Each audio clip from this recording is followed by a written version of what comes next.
Back into it. Course is starting. Chapter 12, maintenance. Let's get straight into it. Welcome back. Welcome back. We're here and we're about to do it again. This time, chapter 12, maintenance.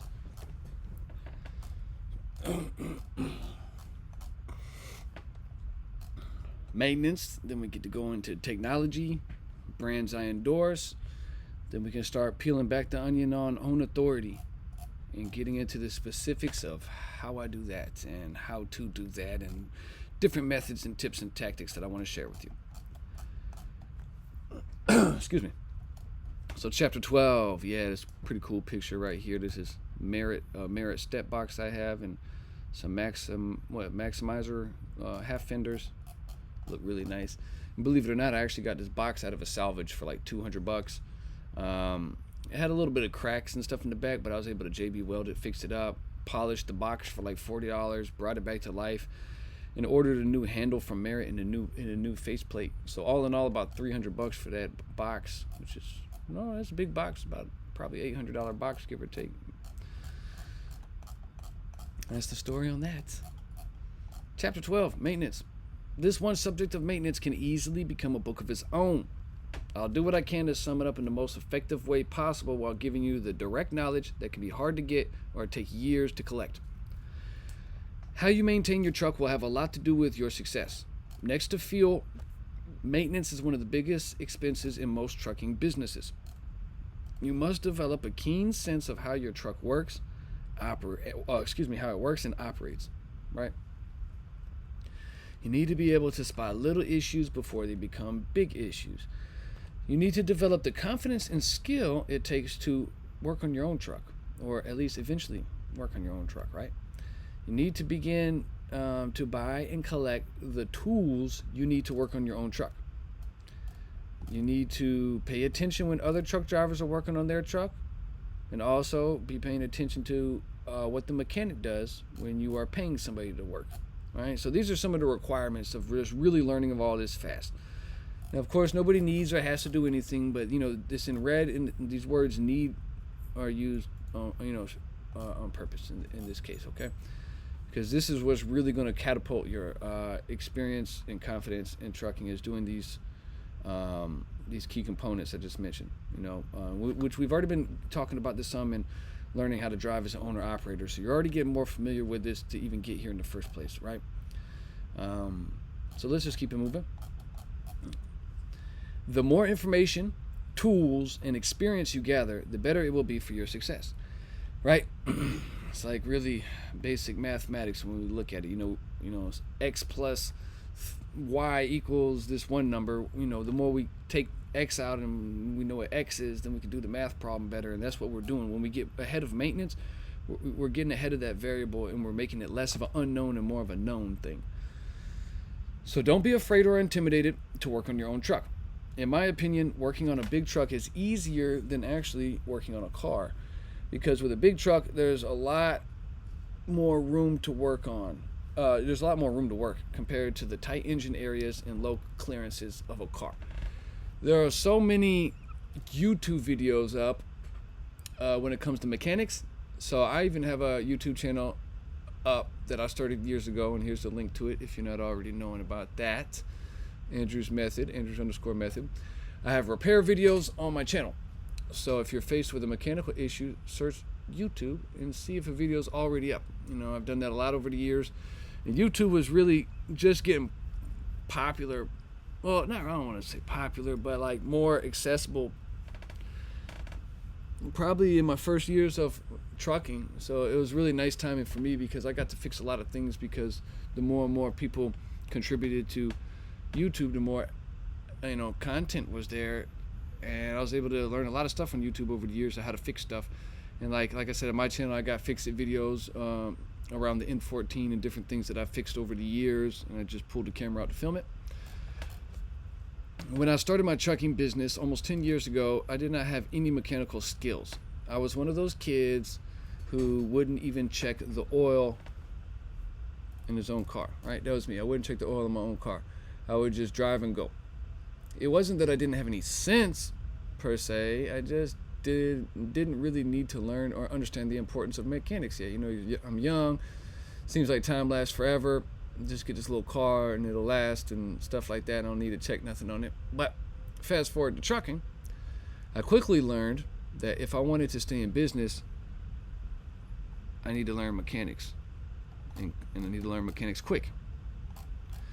Thankfully, I learned under some very great mentors along the way, and I watched a ton of YouTube videos, which is what I like to call the YouTube University, right?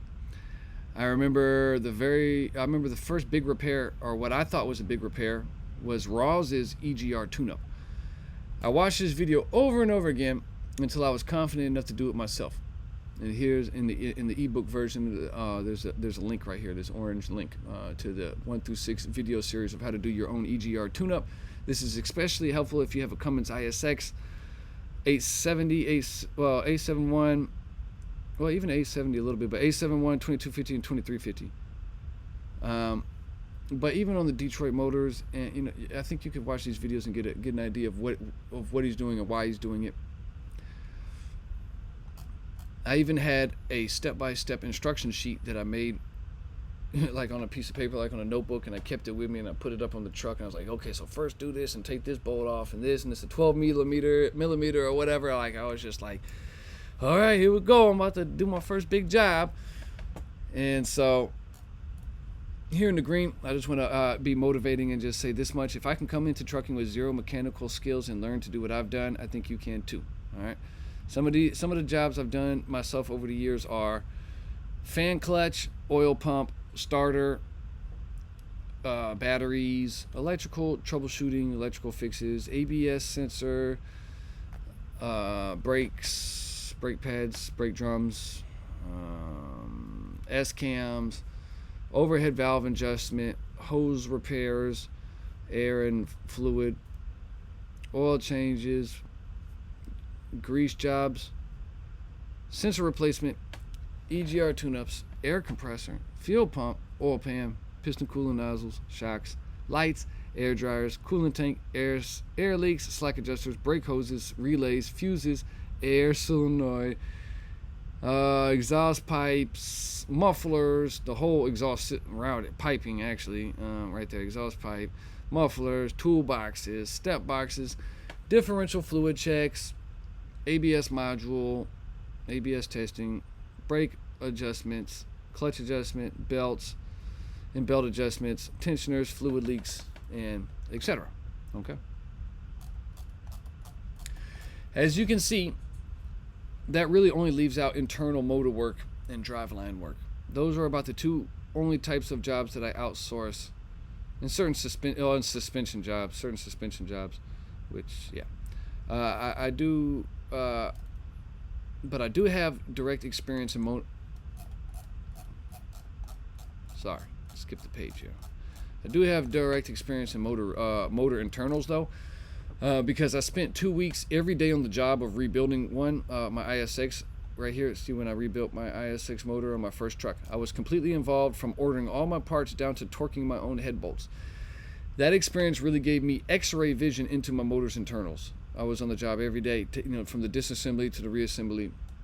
After this experience, I understood pistons, cylinders, crankshaft, camshaft, main and rod bearings, injectors, valves, counterbores, and etc. Much, much more. I really thank my shop up there in Georgia at the time for that great learning experience. Okay, I got to help with everything, which also let me know everything was getting done right too. Okay, so this shop in Georgia, I definitely recommend them if you need a shop in Georgia. South Atlanta is Haggai Automotive. Okay, and go talk to Jerry, the owner, or his daughter Allison. Tell him Andrew Higgins sent you. Okay, because they have a great reputation.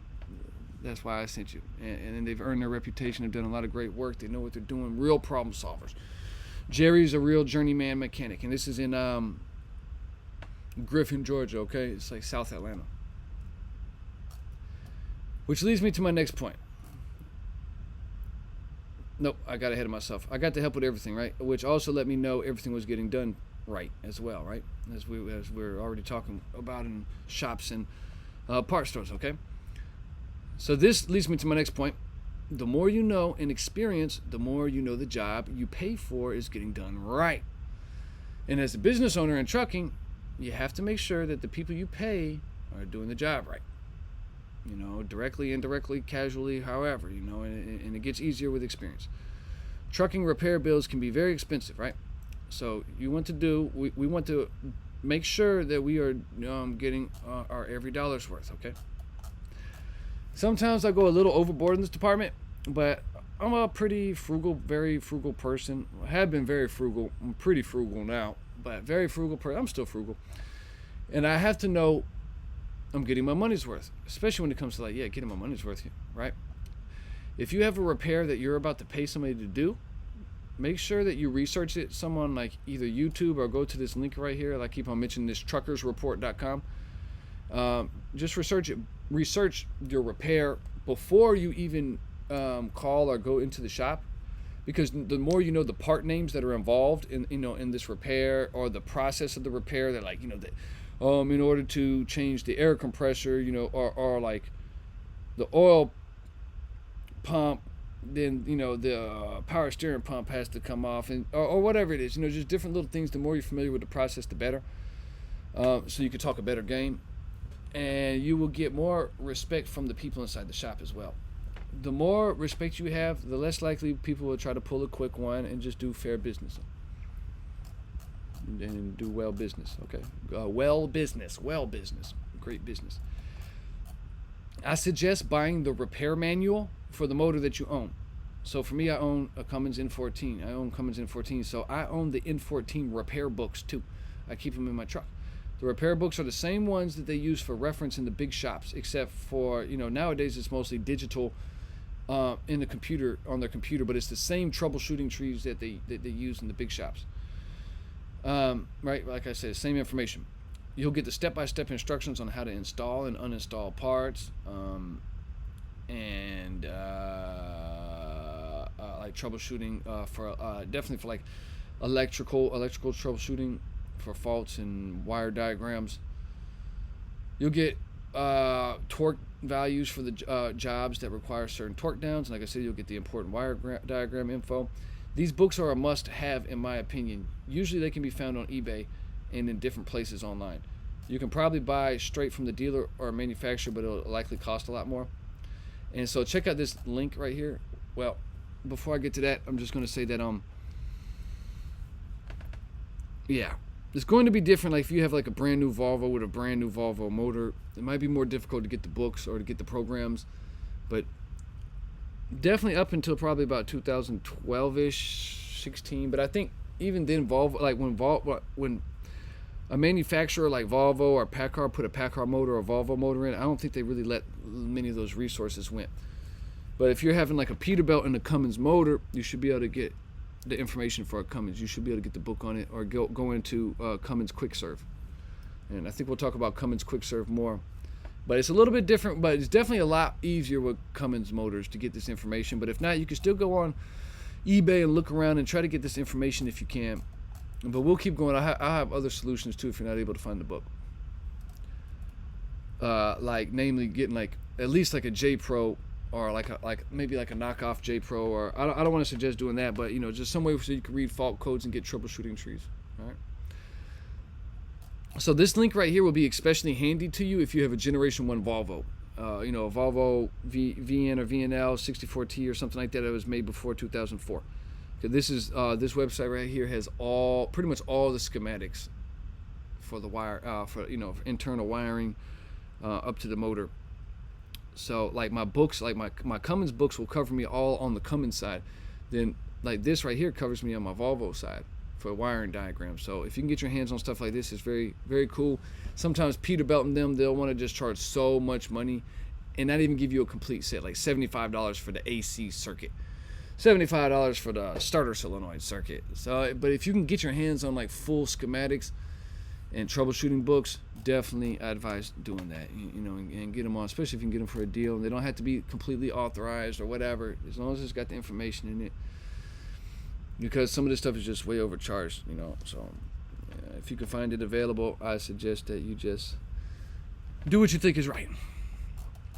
Next, I would suggest buying, like I just mentioned, into the computer and diagnostic hookup that your truck and motor requires. Usually the dealers will not, they will not sell direct to the owner operator, but if you look enough on the internet and eBay, you can find units for sale. Some of these units may be considered illegal because they are replica products, so be careful and use your own discernment. But many people own these knockoff, what we call the knockoff or the replica products, and they use them all the time, right? And they do just fine. So use your own discernment when purchasing. I cannot advise you to buy technically illegal equipment, okay? But I can say they are for sale on the internet and people use them all the time in assisting to run their trucking businesses. All right. Take, for example, my Peterbilt. When I would get a check engine light, I would only get the light on the dashboard, the yellow engine light, right? And that's it. There were no readouts and no way for me to see what the code is. So that's another thing to be remembered too. And if you're still looking to purchase a truck, well, I guess it wouldn't be such a deal breaker, but it's nice to be able to read your own codes without having nothing to hook up. So how annoying is this, right? It got real old going to TA Petro every time and paying almost $100 for them just to simply hook up and read the fault code off their computer. So eventually what I did was I bought Cummins Insight and Cummins Inline adapter direct from a Cummins dealer. It became a great a game changer for me, and it stepped me ahead of the pack once again. Now I could check my own fault codes, reset fault codes, view troubleshooting trees, do forced regens, change certain engine parameters, view in-depth emissions data, reports, and more. I said, forget all that. I need the information myself. Now the next scaled down version to this is going into like Nexus, however it said, Nexus, NextQ, or but this one here, this is how you spell it, NIXQ, or the J Pro. These are like the all-purpose ones that read a lot of makes and models, and some of them are even cool too because they can even reset ABS and do stuff like that. If you don't have any way to read fault codes, consider getting a computer hookup like these two mentioned here. The NEXIQ or the J Pro. Search eBay, right? There are a ton of options these days at affordable prices, like somewhere between 200 to 1,000, maybe around 500, 400. Some people will even sell, their laptop connector and everything already installed. Those units are usually in a couple thousand dollars for that, like a pre-installed laptop that's ready to go with all the connectors and you can connect and everything. But those are more for like mobile repair shops and shops. But nonetheless, it's a one-stop shop. It just costs more.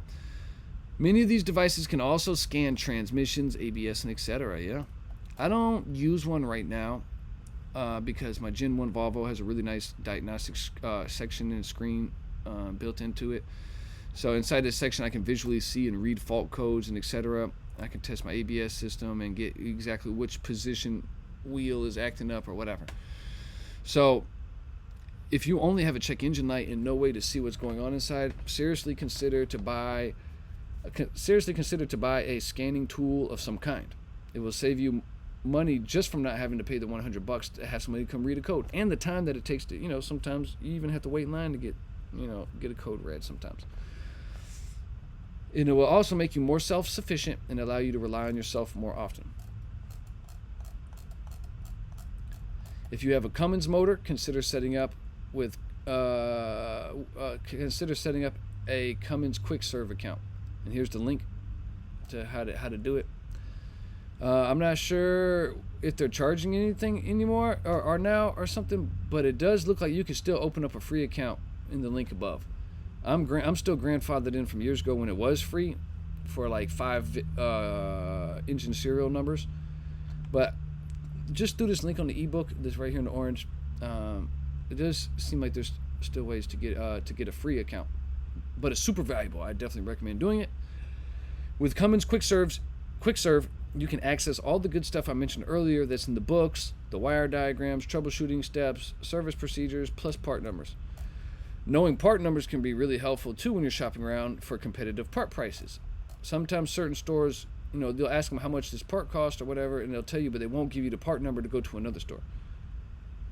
Because maybe they want you to buy from them or whatever. So by having access to your own part numbers can help you avoid that, doing that dance or that tango of getting part numbers. It also makes you look more professional, right? When you call up there and be like, hey, I'm looking for this part number right here. Boom. So you already know what you're doing. The wire diagrams and step-by-step procedures are super nice to have. Because of Cummins Quick Serve, I've been able to do some pretty difficult jobs easily, like adjusting my valves, doing an overhead. That job would have been much harder if it wasn't for the step-by-step instructions included in Quick Serve. This is the same stuff the mechanics look at in the big dealerships. So I think you should have access to this information too. If you don't own a Cummins, see what is available for your motor.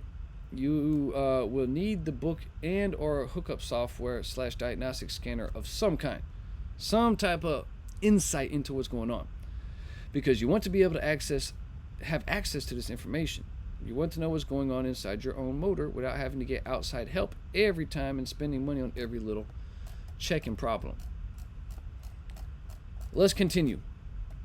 Tools, spare parts, and fluids are the next important thing when it comes to being actively involved in our maintenance, okay?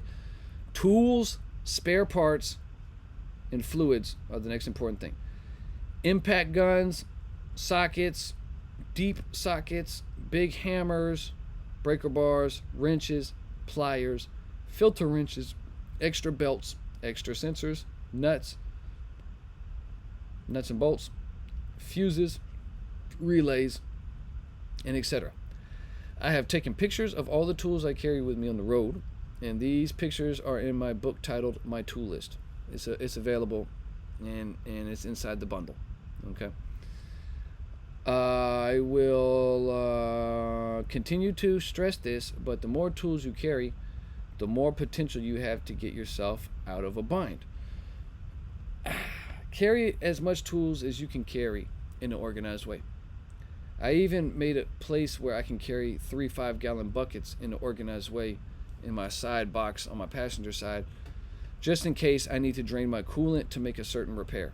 So on my radiator, I have a drain valve, so I can take the buckets out, and I have a hose out of my drain valve, and I can drain my coolant down to a certain point. Maybe I don't have to drain all of it out, just drain it down to a certain point so I could do this repair on this hose or something. I won't have coolant coming all on the ground. Then I can take that coolant I drained out and put it right back in. Stuff like that. I never had to use them on the road. Well, actually, at the time of this writing, I didn't, but I did use them on the road about 4 or 5 months ago.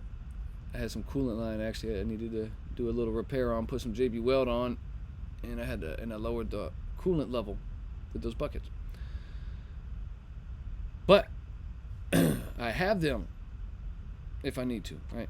So I won't get stuck at a repair because the coolant needs to be drained. I'll have my buckets, my tools, my radiator drain hose, and maybe even the hose that I need to fix it. Maybe I'll even already have that without even having to go to a shop, because I keep stuff like that around. Always carry a spare to each one of your belts. Also carry a spare tensioner. The belt tensioner, it's like a little piece like this big. It's like the silver piece. You'll see the belt runs around it if you're not already knowing what that is. But carry a spare tensioner for your main drive belt. The bearings may fail after a while, and if you have a tensioner that's not normally stocked, you don't want to be waiting days to get a new one. Changing a tensioner is a pretty easy job and something you can do on the side of the road with simple hand tools. So let's just say you notice that your motor is getting hot, and you're like, oh man, my motor's getting hot, I need to pull over and see what's going on. So say you pull over, you open your hood, and your belt is just hanging there. Well, a lot of motors, the main belt runs everything, the alternator and the oil and the coolant and all this, so you'll probably see other issues happening at once in this case. But say you get over there and the belt's just hanging there. The belt's not broken, it's just it's just hanging there or whatever. So then it's the tensioner that keeps the tensioner keeps it on. But maybe the bearing failed inside the there's a bearing inside it's like a pulley on the tensioner. So if you already have another tensioner, your belt's still fine, then all you would have to do at that point was just, it's just literally one bolt that holds the tensioner down. You just unbolt that tensioner, take it off, put the new tensioner on, bolt it on, and just, you put the half-inch wrench, like the square part of a ratchet wrench before you put a socket on. You just put that in there, you just push down on it, you just reroute your belt back around, and just put it back on. Then when you take that, you take your wrench back off, then the pressure will hold the belt tight again. Good to go. Carry a spare alternator belt, main drive belt, water pump belt, AC compressor belt, and what other belt your motor requires. Some motors only have a main drive belt that runs everything. My belts are separate, so I keep a spare for each. You don't want to be in a bind somewhere and nobody has the particular belt you need either. Now you're waiting a day or two just to get that. You don't want that to happen. So see how we're already getting ahead of maintenance by just, even if you're not even going to do the repair yourself, you already got like your main belts. You got your tensioner there. You got your starter relay. You got your fuses. You got stuff, the certain sensors. We're going to keep talking about it, okay? So this is what I mean when I say you have more control over your destiny than you may think. Many people just wait for the last moment for a breakdown and wonder why life is so much harder for them. By being prepared and investing into yourself, you raise your probability of success in a major way. Even if you don't plan to do the job yourself, at the very least, you already have the parts. Always carry a wide variety of fuses, relays, and important solenoids. Excuse me. My truck has a starter relay. As you can see in this video of mine, right here, I have a link to this video of mine, N14 starter replacement, where my whole motor wouldn't power back on after I changed the starter because I blew the starter relay. And you can see what a starter relay looks like at 4 minutes and 30 seconds. So it's just a $10 relay. But if it fails, my entire truck will not start. So, for sure, believe I keep an extra one of these on me at all times. It's a very quick and easy to change part, but if you don't have it, you don't have it. You'll have to find one or find a way to make a jumper to bypass the relay, and etc. Right? So carry many different size and amperage fuses. Just get a couple of those, like pre-made fuse boxes. They got your little ATM fuses all the way up to your bigger maxi style fuses. And just get multiples of all of them in kits, like a little organized bin, organizer kits. Carry a little fuse test lighter so you can check and change your own fuses if need be. Fuses are super easy to change. With a little test light, you can just test one side of the fuse. You got light on it, test the other side of the fuse. You got light on it, it's good. If there's not light on the other side, then that fuse is blown.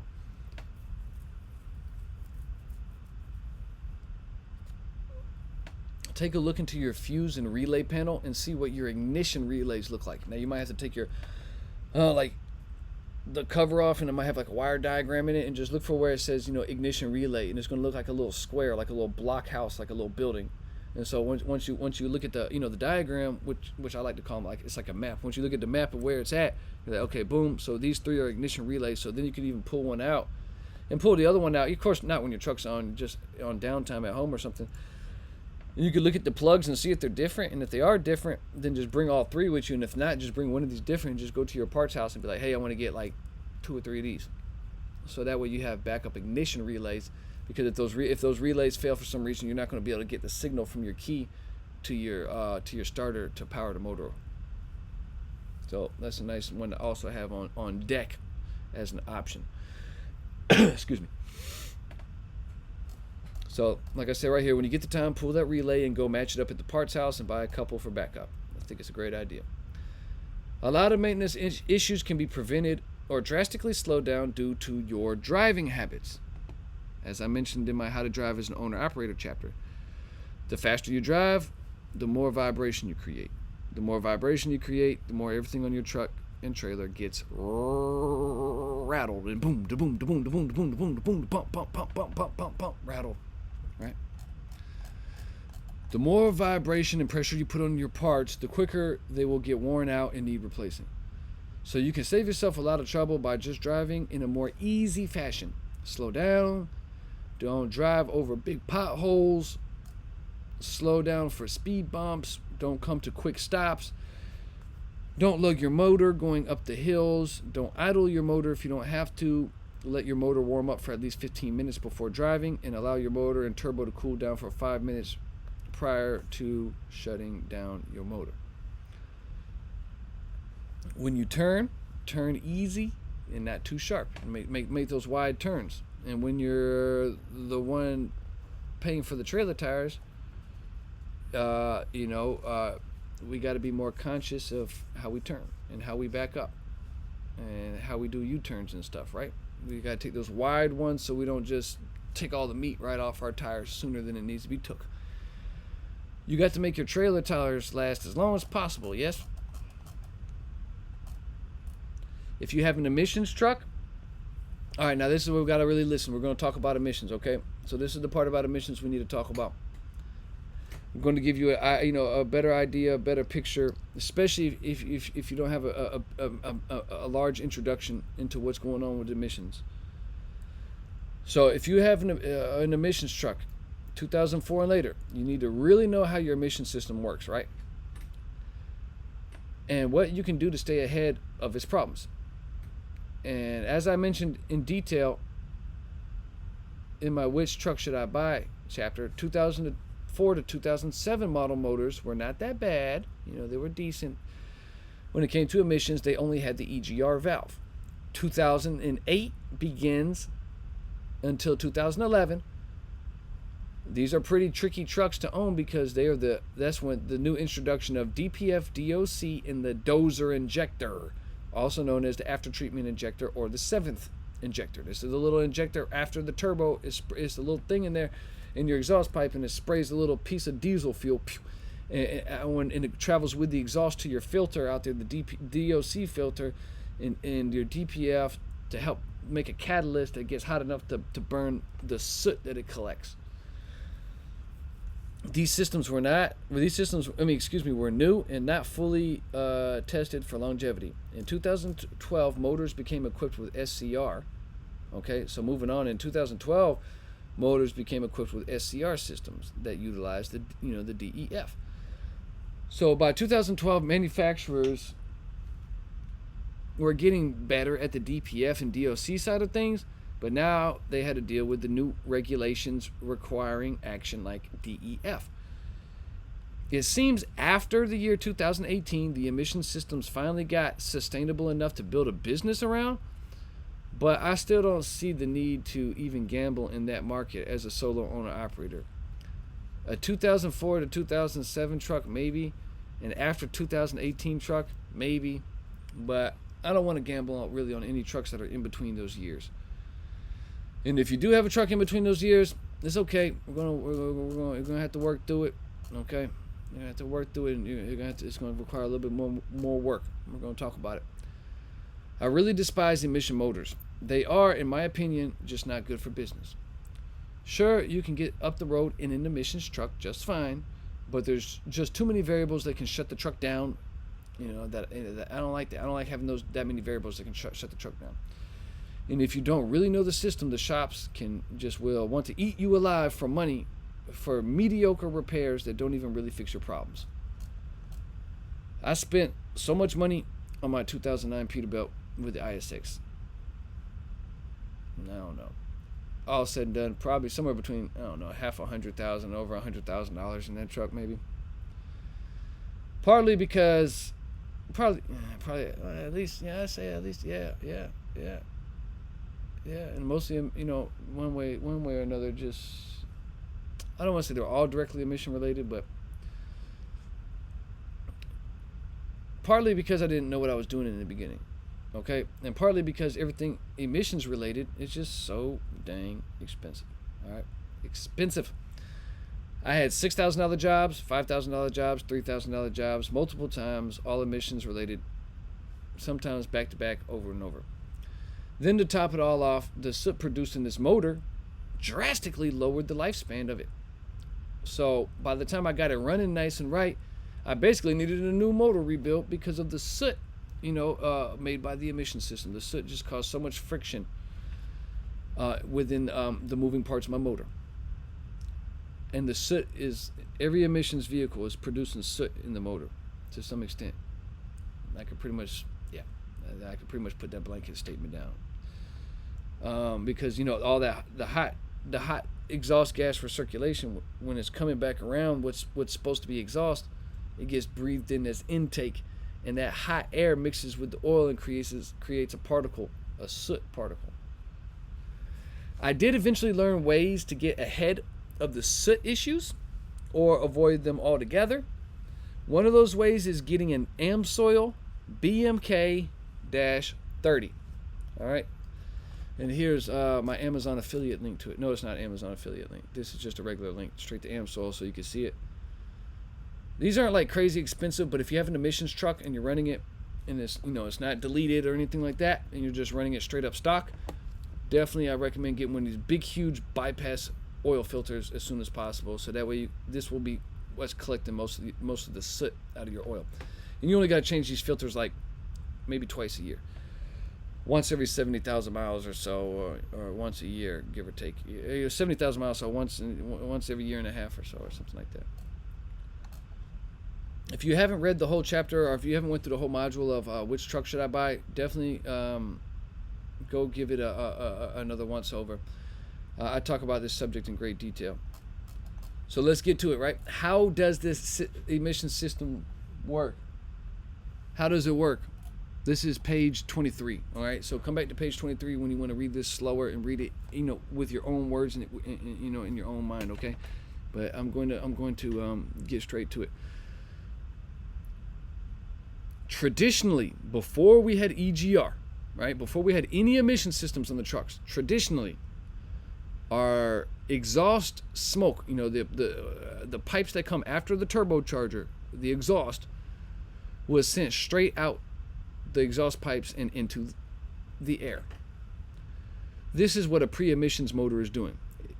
It's running, it's taking its intake, it's doing its combustion, and it's exhausting straight out into the air. There's no extra stops along the way. There's nothing regulating this, so to speak, and there's definitely none of this exhaust is being reused. So the emission regulations were created I don't want to get into on the surface level or not, but essentially they were created, from the outside looking in at least, to lower the amount of pollution trucks give off. So the idea was to lower the amount of exhaust that goes out the pipes by making the motor reuse some of its own exhaust as a source of quote-unquote new air intake. Now, everything that I'll say after this point will get more specific to how this happens, but this is what's happening. The emission regulations were created to lower the amount of pollution that trucks give off. The idea was to lower the amount of exhaust that goes out into the air by making, keyword making. The motor never wanted to use this, this exhaust as a source of fresh air. Never wanted to. The idea was to make this motor reuse the exhaust that's going out. So any truck after 2014, then 2008, then 2012, it gets full blown, is a whole system designed around making the motor reuse this choked up air as clean air.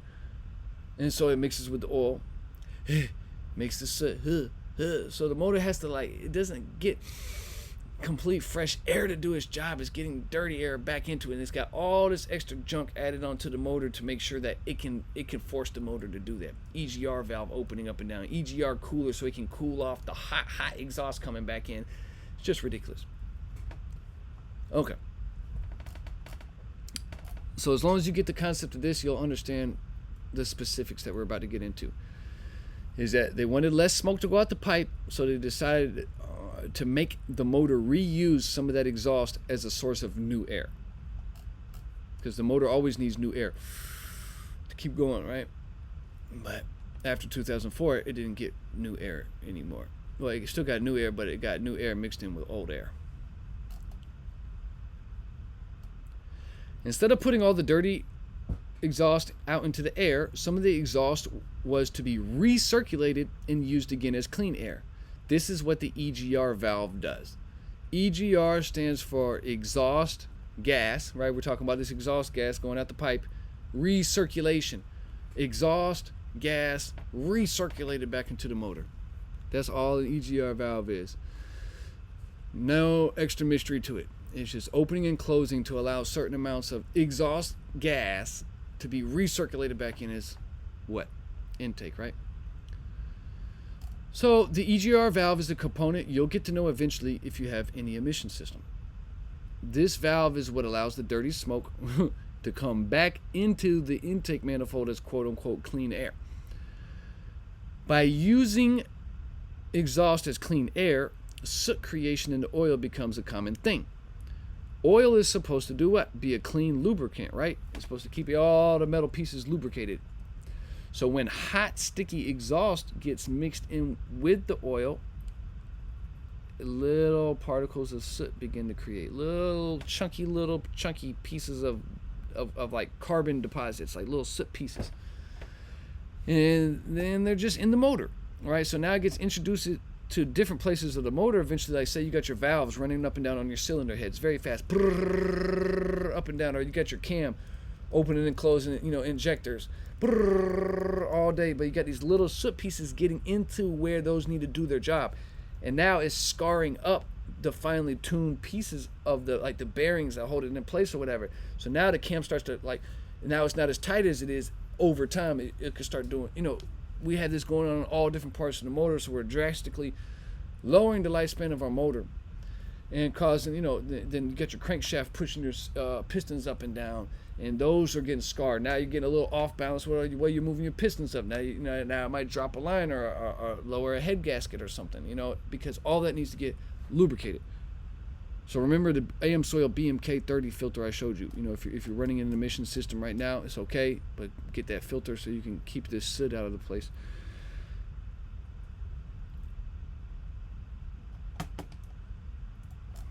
Page 24.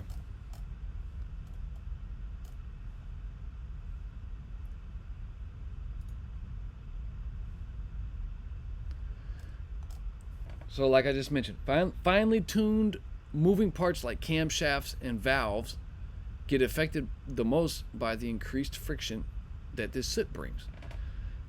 There is what's called an EGR cooler in this process too. So the EGR cooler, we're still using the same acronym, right? Exhaust gas for circulation. So this EGR cooler is on the exhaust side of the motor usually, on the passenger side, behind the turbo, behind the turbo, but bolted to the block of the motor itself. Its purpose is to cool down the exhaust, the hot exhaust air that's coming back through to be recirculated down enough so it can be reused as quote-unquote clean air. Next is the DPF and DOC. So this is when I just mentioned earlier, right? 2008, a 2008 model truck. This is when we start with DPF and DOC. These are the big cylinder-shaped cans. They are filters that are usually underneath the truck. They're tied into the exhaust. So basically, you just look at your turbo with your hood open. Just look at your turbo and follow the exhaust pipe all the way down, and eventually you follow the exhaust pipe, you're going to get into the DOC or the DPF. Now, some trucks have the cans set up on the passenger side step area, like some Internationals do, or elsewhere, but usually they're somewhere underneath the truck, or sometimes they're even behind the cab, like vertically going up on the smokestack, especially on like certain day cabs. But they're the big can. They look like just like a big, like small little trash cans or something, but they're big cylinder-shaped cans, and they're filters, right? These cans are big and they're hard to miss. DPF stands for diesel particulate filter. Diesel particulate filter. Diesel particulate filter. Right? Diesel particulate filter. The DPF collects the soot particles from going out into the atmosphere. DOC stands for diesel oxidation catalyst. It's the catalyst. Diesel oxidation catalyst. There's oxidation happening here, and this is the catalyst using diesel.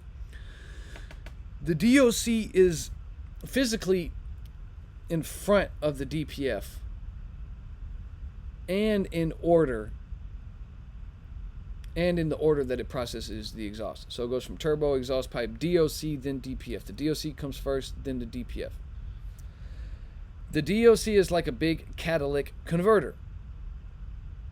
it gets the exhaust ready by running it through a honeycomb shaped structure. So if you were to look at an actual DOC filter, it looks like honeycomb. And it's coated with like this catalyst element material. The honeycomb shape forces the exhaust through many small but parallel passageways. And inside these passageways, the exhaust is supposed to make contact with the catalyst that's inside of it, and it converts. And it's supposed to convert the carbon dioxide into carbon dioxide and water, or is it carbon dioxide into water? We'll have to check. Either way, that's what's going on. You know, it's the catalyst is converting it, probably more so into like, yeah. See, oxidizing carbon monoxide. It is oxidizing carbon monoxide. Yeah, so oxidizing it, you know, taking the carbon dioxide, turning it into another form, oxygen-based form, H2O, hydrogen, oxygen, and another base. So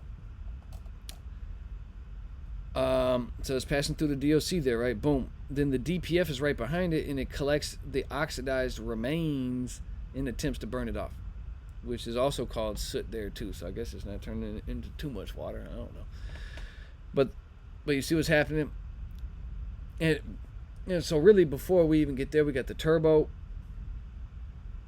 Then we got the after treatment injector, which is also called the dozer, or it's called the seventh injector. It's called all three of those different things. So that squirts the diesel. Then the diesel goes down the pipe. Then it goes through the DOC with, you know, the exhaust, and it goes through the small narrow passageways in the honeycomb shaped DOC, and then it runs into the catalyst, and it oxidizes that as much exhaust as it can, and the pieces of it that get oxidized get contained in this DPF filter. You know, that's why they say you got to, you know, bake off. You know, you got to bake the filter. It's too full with soot. It gets, you know, full of this oxidized material. Sometimes, well, after a certain while, you know, still got to get pulled and baked, I guess. But they're supposed to be doing passive regens going up and down the road with that diesel. That's what the diesel is for. Now I'm thinking about it out loud here. The diesel is, I think, supposed to, help actually burn that soot off, right? So that has to be squirting right, and it goes all through that passage, and it helps burn up the oxidized material right here that it collects, right? So, and of course, we got a ton of sensors, you know, controlling all this opening and closing, and, you know, there's a lot of variables that throw stuff back to the computer. And if the sensors aren't reading right, then the diesel's not getting sprayed back to right, and the soot's not getting burned out of the cans fast enough, causing forced regens and, you know, clogged filters and all sorts of weird stuff. As you can see, there's a lot going on in this process already, and we haven't even brought in DEF yet. I'm not very scientific when it comes to this whole process, but I do understand very well what's going on at the core of it, which is what do we set up there? You know, forcing the motor to reuse its own exhaust. Exhaust gas is being reused as so-called clean air. The DOC and DPF catch the rest of the exhaust and attempt to chemically change it and burn it off. And then diesel gets sprayed through to burn that part off. Hey, what can go wrong, right? This is what's going on in a 2008 and 2011 truck. And it's also going on in the 2004 to 2007 truck, just without the DPF and DOC. Then in 2012, the SCR and DEF systems step onto the scene, right? SCR stands for Selective Catalytic Reduction, which I'm not going to be able to tell you a whole lot about this because I never really got too much into the trucks after 2012, to be honest with you. But the SCR really came to overcomplicate a system that was not even yet sustainable for the owner-operator, at least not for the solo owner-op. Sure, it may be helping the environment some, not to mention all the waste that has to go into building all these new products and manufacturing them just to do it in the first place, but hey, and ship it all around. But this stuff was already bad news for the truck owner, okay? It took our already challenging business and made it that much harder, made our profit margins that much smaller. Not to get into the politics of it, but I've spoken to people with deleted emission systems that have had lower NOx level readings at emission check stations than the motors that have all the emission gear on it. Just know that this emission system can really make this such a rigged game and rigged against your favor. Okay? If you let it. Like I said, I don't want to spook you up or like put bad energy on you, negative energy on you if you already have. You know, even a 2012 truck and newer. But it will make a rigged game against you if you don't really make it a habit to get ahead of this stuff. Okay?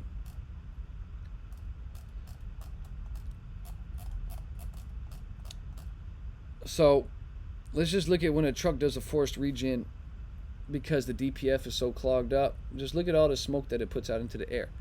It may not put out as much NOx along the way as it's driving up and down the road, but it sure does let out in high concentrations all at once.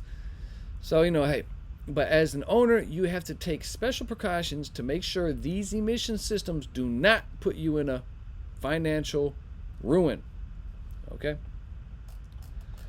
I'm not going to get into the science of the SCR and DEF because I don't know a whole lot about it. I've never owned a 2012 plus truck, but basically this system uses DEF fluid to react with NOx, nitrous oxide, to convert exhaust into nitrogen, water, and CO2. So, you know, if you're owning one of these 2012 or newer trucks, you know, I would just really suggest just looking at really basic conceptual models of like how DEF is working, you know, and where it fits in the chain of command and what's going on, and when it gets squirted in, and like when it does this and when it does that, and just so you can have a better understanding of which sensors need to be changed preventively to stay ahead of it.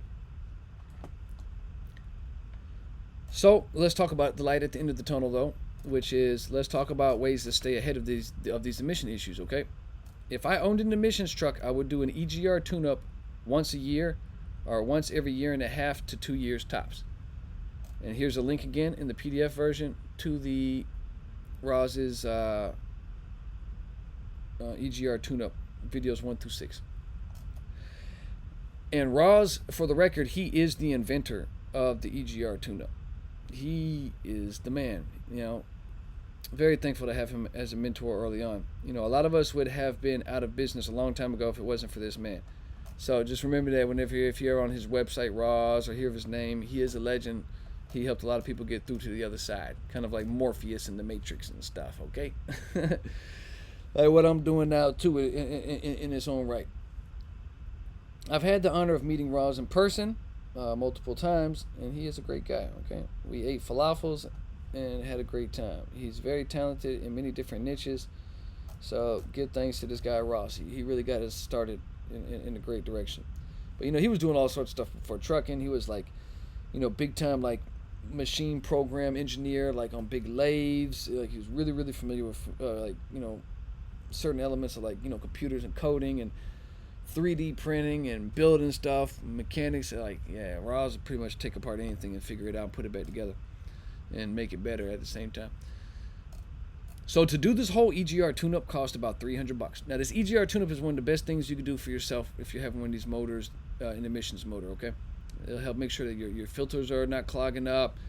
You're getting less and less check engine lights for things being like, you know, pressures being off and different, you know, indicators. So let's look at it. Okay, by doing this EGR tune-up often, you keep a lot of these emission demons, so to speak, away when it, you know, okay. So the EGR tune-up focuses on getting soot out of the intake manifold. It's one of the first key elements. Well, the first key element is the EGR tune-up focuses on getting soot out of certain places, and these certain places are the intake manifold, the Venturi pipe, the Venturi mixing pipe, and the exhaust side crossover tubes. Yeah, it's like these little tubes on the exhaust side. You know, they need to be cleaned out too. And then it focuses on changing the intake manifold air pressures. Then it focuses on changing a couple sensors in this system, which is the intake manifold air pressure sensor. And the acronym for this is IMAP. So if you ever hear the term IMAP, this is the IMAP sensor, intake manifold air pressure, IMAP. The EGR differential pressure sensor. This is also sometimes called like the delta pressure sensor. Now this is like 100. That's pretty much the most expensive part of the whole deal. That's like $150 sensor. IMAP is like $50, $60 sensor. And then we got the EGR temperature pressure. The temperature sensor. These sensors, they're like little probes. They go down into the pipe, and they're just like a probe, like a stick, a vertical stick, and they get covered with soot. They get carbon packed and soot with soot, and it gets to the point where it gets hard. It gets difficult for them to read correctly. If these sensors can't read right, you will start to see all sorts of issues, from clogged DPFs, false alarm, bad turbos, or even bad turbos if the sensors have been reading wrong for long enough.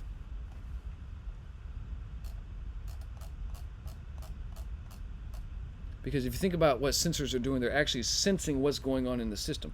So if they're covered with soot, they can't sense. And if they're not sensing correctly what's actually going on, they're just going to tell a signal to the computer for the EGR valve to open up more or open up less, or for the turbo to spin up more or spin down, or it's going to say something's wrong in the system over here because the turbo's not making enough speed, but maybe it's not making enough speed because this sensor says it's according to what it senses, you don't need to, or something like that. So that's the importance of this EGR tune-up. Every 250,000 miles or so, it is also a great idea to go ahead and change out the after treatment injector, the one that I was just telling you about that's right behind the turbo, as far as like turbo, after treatment injector.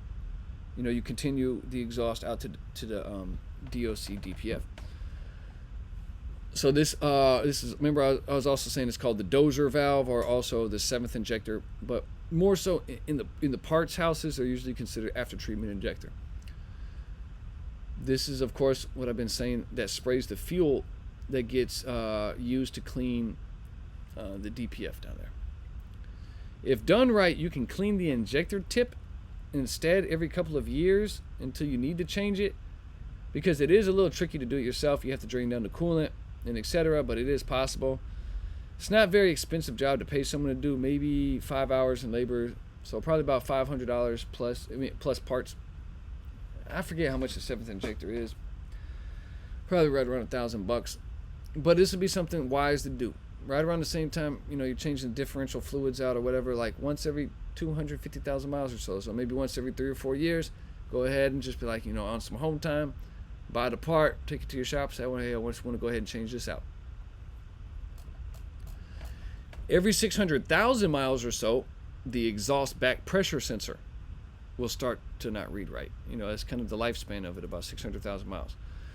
So that sensor costs right around $200 and can be changed with simple hand tools. It just has, it might have a little difficult sensor, like the plug, like the wire harness might be a little difficult. Like it might have a tab in the way, but it's still hand tools, and you just slide the tab out the way, pull it out. Then the sensor itself, you just have a deep socket, a deep socket, and just take the sensor out, put the new one in, plug it back up, done. If you are a new owner of an emissions truck, like I've been saying, that's okay, but please do this EGR tune-up right away. You might be on borrowed time. If you've had the truck for 3 or 6 months, you're like, hey, it's running well and all this, still do this EGR tune-up right away. Change out this exhaust back pressure sensor too right away. Might as well just go ahead and just put a fresh one on. There is a DPF differential pressure sensor down on the DPF itself, and also an inlet temperature sensor on the DPF. I think it's on the DOC, but down there too. These two sensors are good to change right away if you're the new owner of the truck as well. Then from that point on, I would change these sensors out maybe once every 2 or 3 years. These sensors are pretty easy to change. It could be changed with basic hand tools. So you see how you're already, saving money on maintenance, and you're getting ahead of future issues by just doing these things right here. So even with simple hand tools, you can get down there. That makes these preventive measures way more affordable. So that at this point, you're just paying for the sensor. So right here, this DPF thing I just mentioned with these the inlet and the pressure sensor. So you do this once every 2 or 3 years, and you probably only spend no more than $300 in sensors, and it's cheap for you to do. So it maybe only takes like an hour or two of your time, just whenever you want. Just pop the old ones off, pop the new ones on. Just sit down underneath the truck, or maybe pay somebody to do it. It doesn't matter. Just whatever whatever you want to do at the time. But we're saving money by just knocking some of these things out on our own, and we're getting ahead of future emission issues by not letting this type of stuff go to chance. We make sure that all of our sensors are reading right down there. Now, I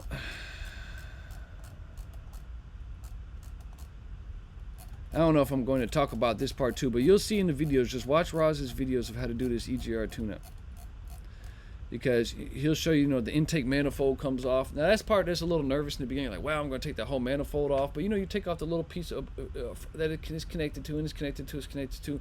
But once you get that whole intake manifold off, then you can use what's called carbon choke cleaner and just really get in there. It'll be so probably packed with soot. You'll have like little corners of thick soot. You might but just make sure not to get the soot into the motor. Like pull the intake manifold off first.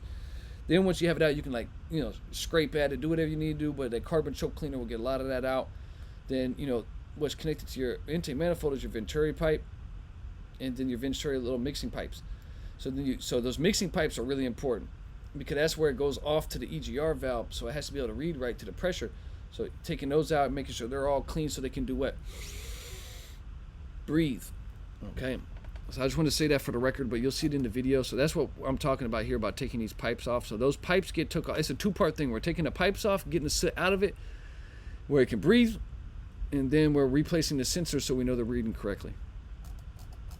So I just want to say that just in case I don't know if I wrote that in. Now the SCR system can be a tricky one too. But since I haven't owned a 2012 or newer truck, I would suggest making an account over at Roz.com and at Truckerz Report.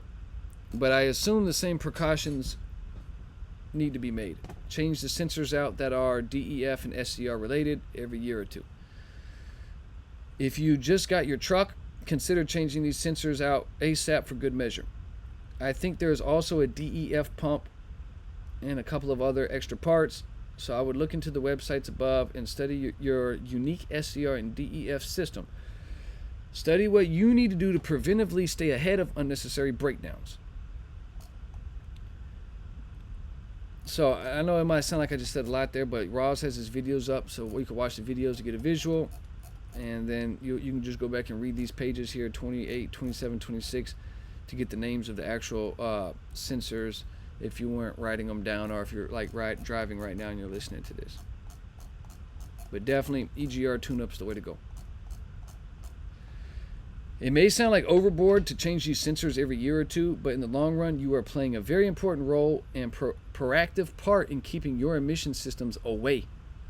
The $500 to $1,000 spent in parts every year or two will pay itself off if you even avoid only one emission breakdown.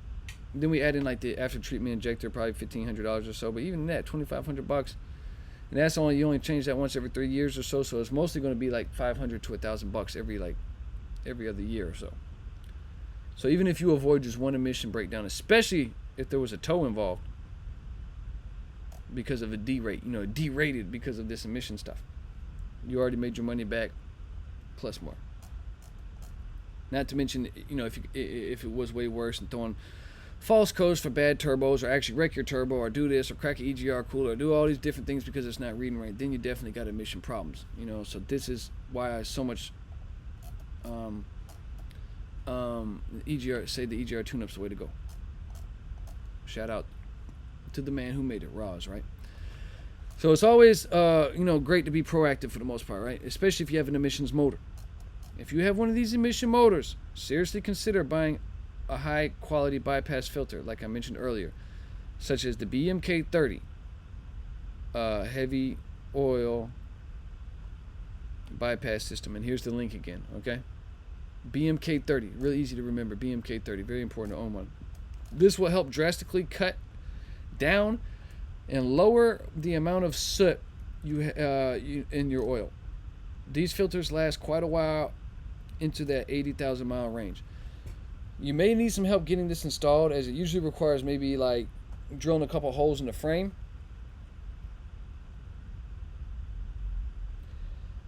And plugging, you got to plug back into the oil pan, because it'll go from the filter back down into the oil pan. But this bypass filter would be a must for me if I was running an emissions truck. So I'm just going to tell you that. If I was running a truck that had emissions on it, I would not be running that truck without this bypass filter. No way. I had one installed on my Peterbilt, and it helped a ton because I was doing oil samples and all that. And many guys, continue to do the oil analysis to prove it. If you own a 2012 or newer Cummins, 2012 to 2017, the model's right before the new X15 that came out in 2018. Be very wary of your high pressure fuel pump.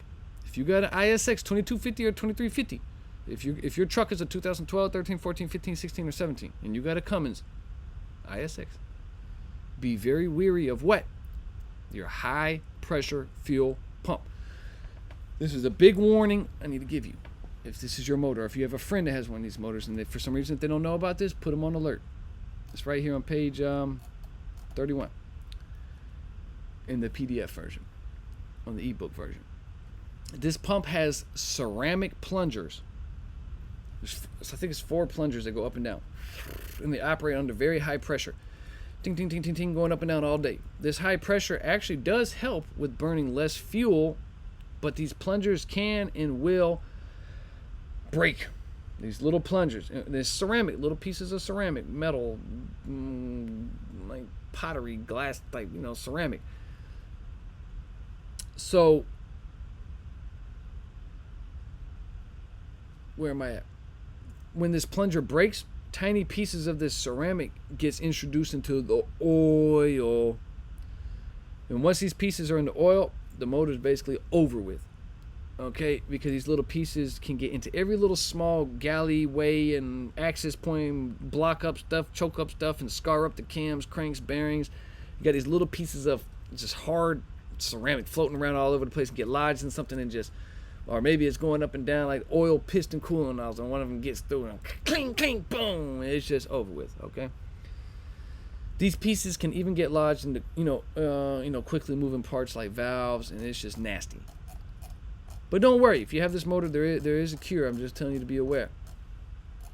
Okay, so if you own one of these 2250s or 2350s, or you have a friend or somebody that does, or you meet somebody along the way and they don't know, you want to let them know, make sure to change this pump, this fuel pump, out, or get it rebuilt with the upgraded steel, S-T-E-E-L, steel plungers, and do this what? Every 250,000 to 300,000 miles, like clockwork. It's got to be done. If not, it's a ticking time bomb. And rebuild it if you're going to rebuild it at a place that knows what they're doing, like Haggai Automotive in Griffin, Georgia, like I told you earlier. Okay, they know they rebuild these all the time. They know exactly what they're doing. If you are the new owner of a truck with a 2250 or 2350, I don't want to put any bad energy on you, or any negative energy on you, but do consider upgrading this fuel pump to steel plungers ASAP. You may already be on borrowed time. Once this fuel pump blows, there's really no hope for that motor. You can't just rebuild it so easy either. You have to make sure that you flush out every bit of broken ceramic, out of every passageway. And how can someone really even insure this without pulling the whole motor out of frame and like dipping it in like some steam cleaning thing and pushing it through every little piece? It's almost impossible to guarantee. So like I say right here, this is almost impossible to do. So next to taking the whole block out and completely disassemble and submerge every little part, steam clean, and put it all back together with new parts with your fingers crossed, with new parts that oil runs through. So yeah, at this point you're just crossing your fingers and better off just getting a whole new crate motor from the manufacturer. But now that you know, just take this precaution and stay ahead of this well-known issue. Okay, upgrade from ceramic to steel once every 2 or 3 years, 250 to 300,000 miles or so. It's unnecessary, but it's an unnecessary expense, but it's very necessary. Then when you get ready to do it, you can even like make an appointment with Haggai. Call them up and just set a date with them. They're usually pretty busy, so you want to get in touch with them about a month in advance. Don't shut your motor off right away. Here's another big thing for maintenance. To keep your motor and your turbo and stuff very happy for time to come. Right? We talked about this in How to Drive. as an owner app, but let's do it again here. Which is to the reminder of not shutting your motor off right away after you've been driving at highway speed. You see it all the time, and maybe you're someone that happens to do it too. But if you are, it's okay. We're getting through it, right? But you'll see that, like, you'll see someone that'll come straight to the fuel pump, right? After coming right off the interstate, just hot dogging up the interstate or whatever. Then pull right up to the fuel pump, pull the brakes, shut the motor off. Boom. Let me tell you what's happening at this point. Their turbo is piping hot and it's screaming to get cooled down. It's like, it's like changing colors. It's so hot.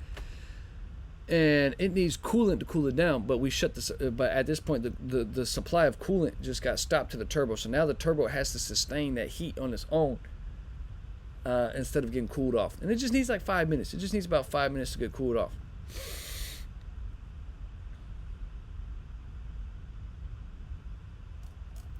So what happens when you power the motor down that fast? You stop coolant flow to the turbo. The turbo's lifespan can be shortened more and more over time if the coolant is not allowed to flow through a hot turbo for at least 5 minutes to cool it down.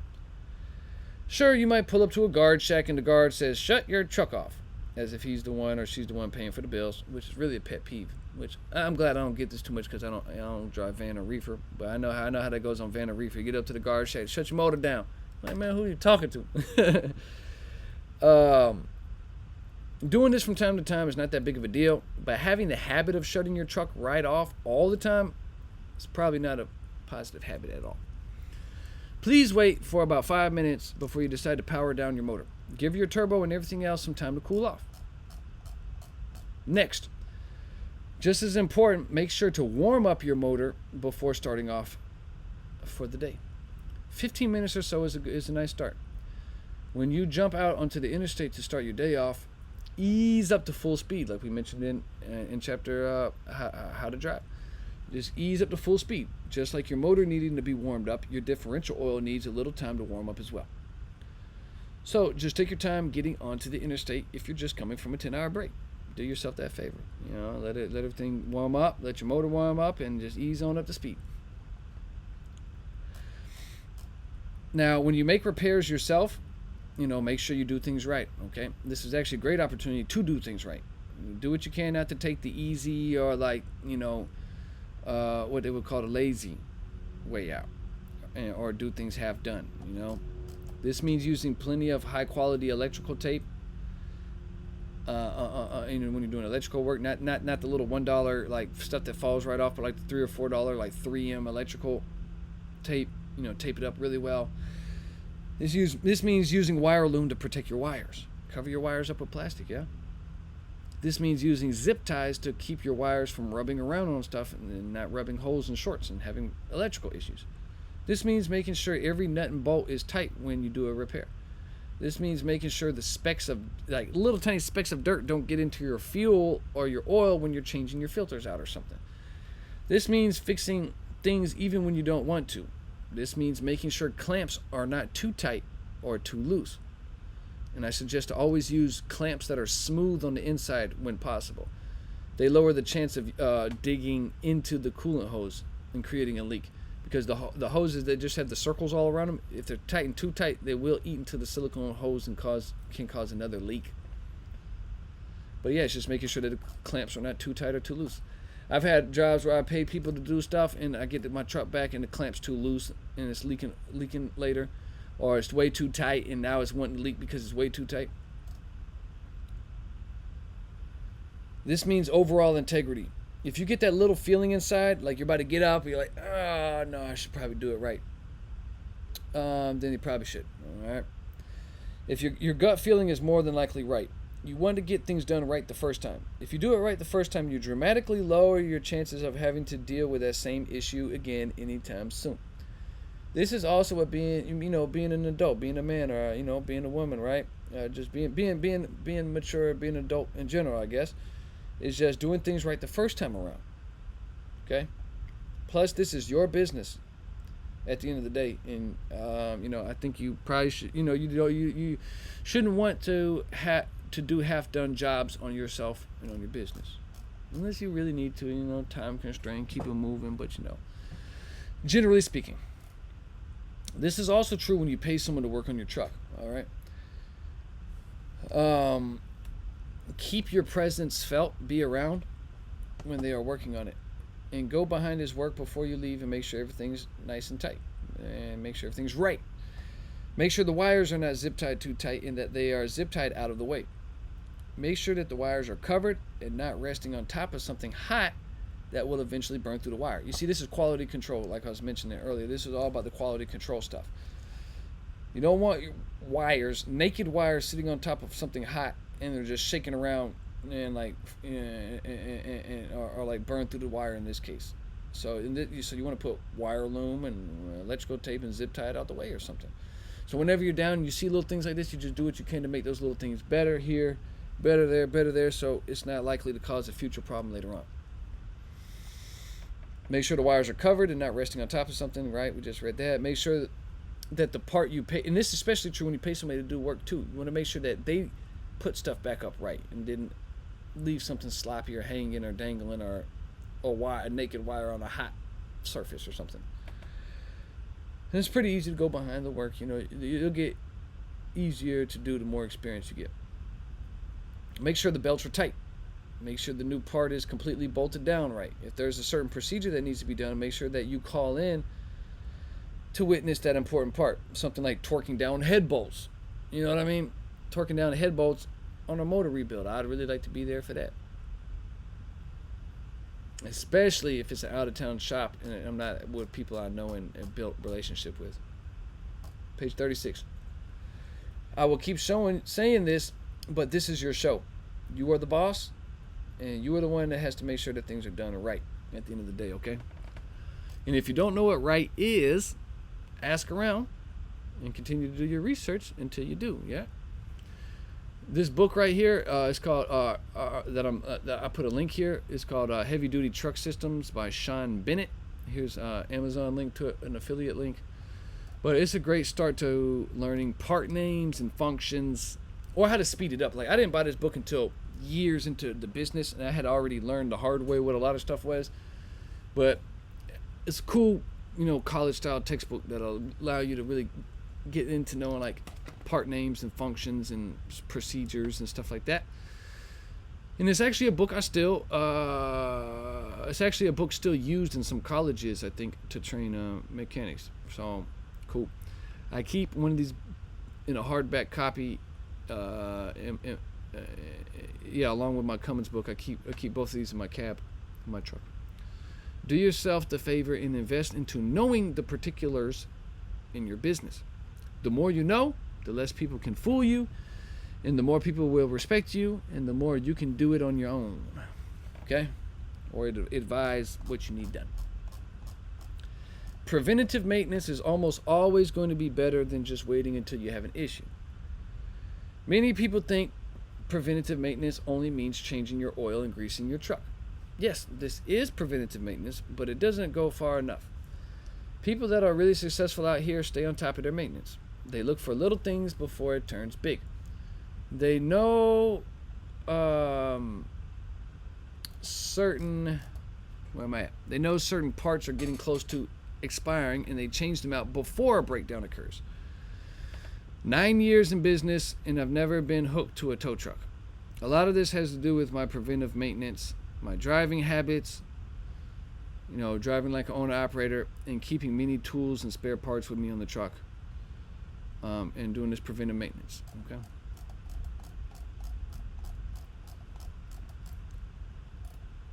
Here's a list of basic things you can do or have done to stay ahead of maintenance. This list doesn't include things like buying new parts in advance or buying a new set of batteries every 3 years or so, but the more experience you get, the more you'll start to know the expiration date on parts. So one, like this, right? We'll start with something simple. Changing your oil every 15,000 miles or longer, depending on your motor setup and whether or not you use synthetic. Me personally, I change my oil every 15,000 miles, and I usually do it myself. I do it at home. So next thing is to stick to the same brand of oil consistently. Don't change up different brands of oil. Just pick one and stick with it. The motor doesn't like it when you constantly change brands of oils. It gets used to the same formula and becomes accustomed to it. I personally use Rotella 15W40 non-synthetic,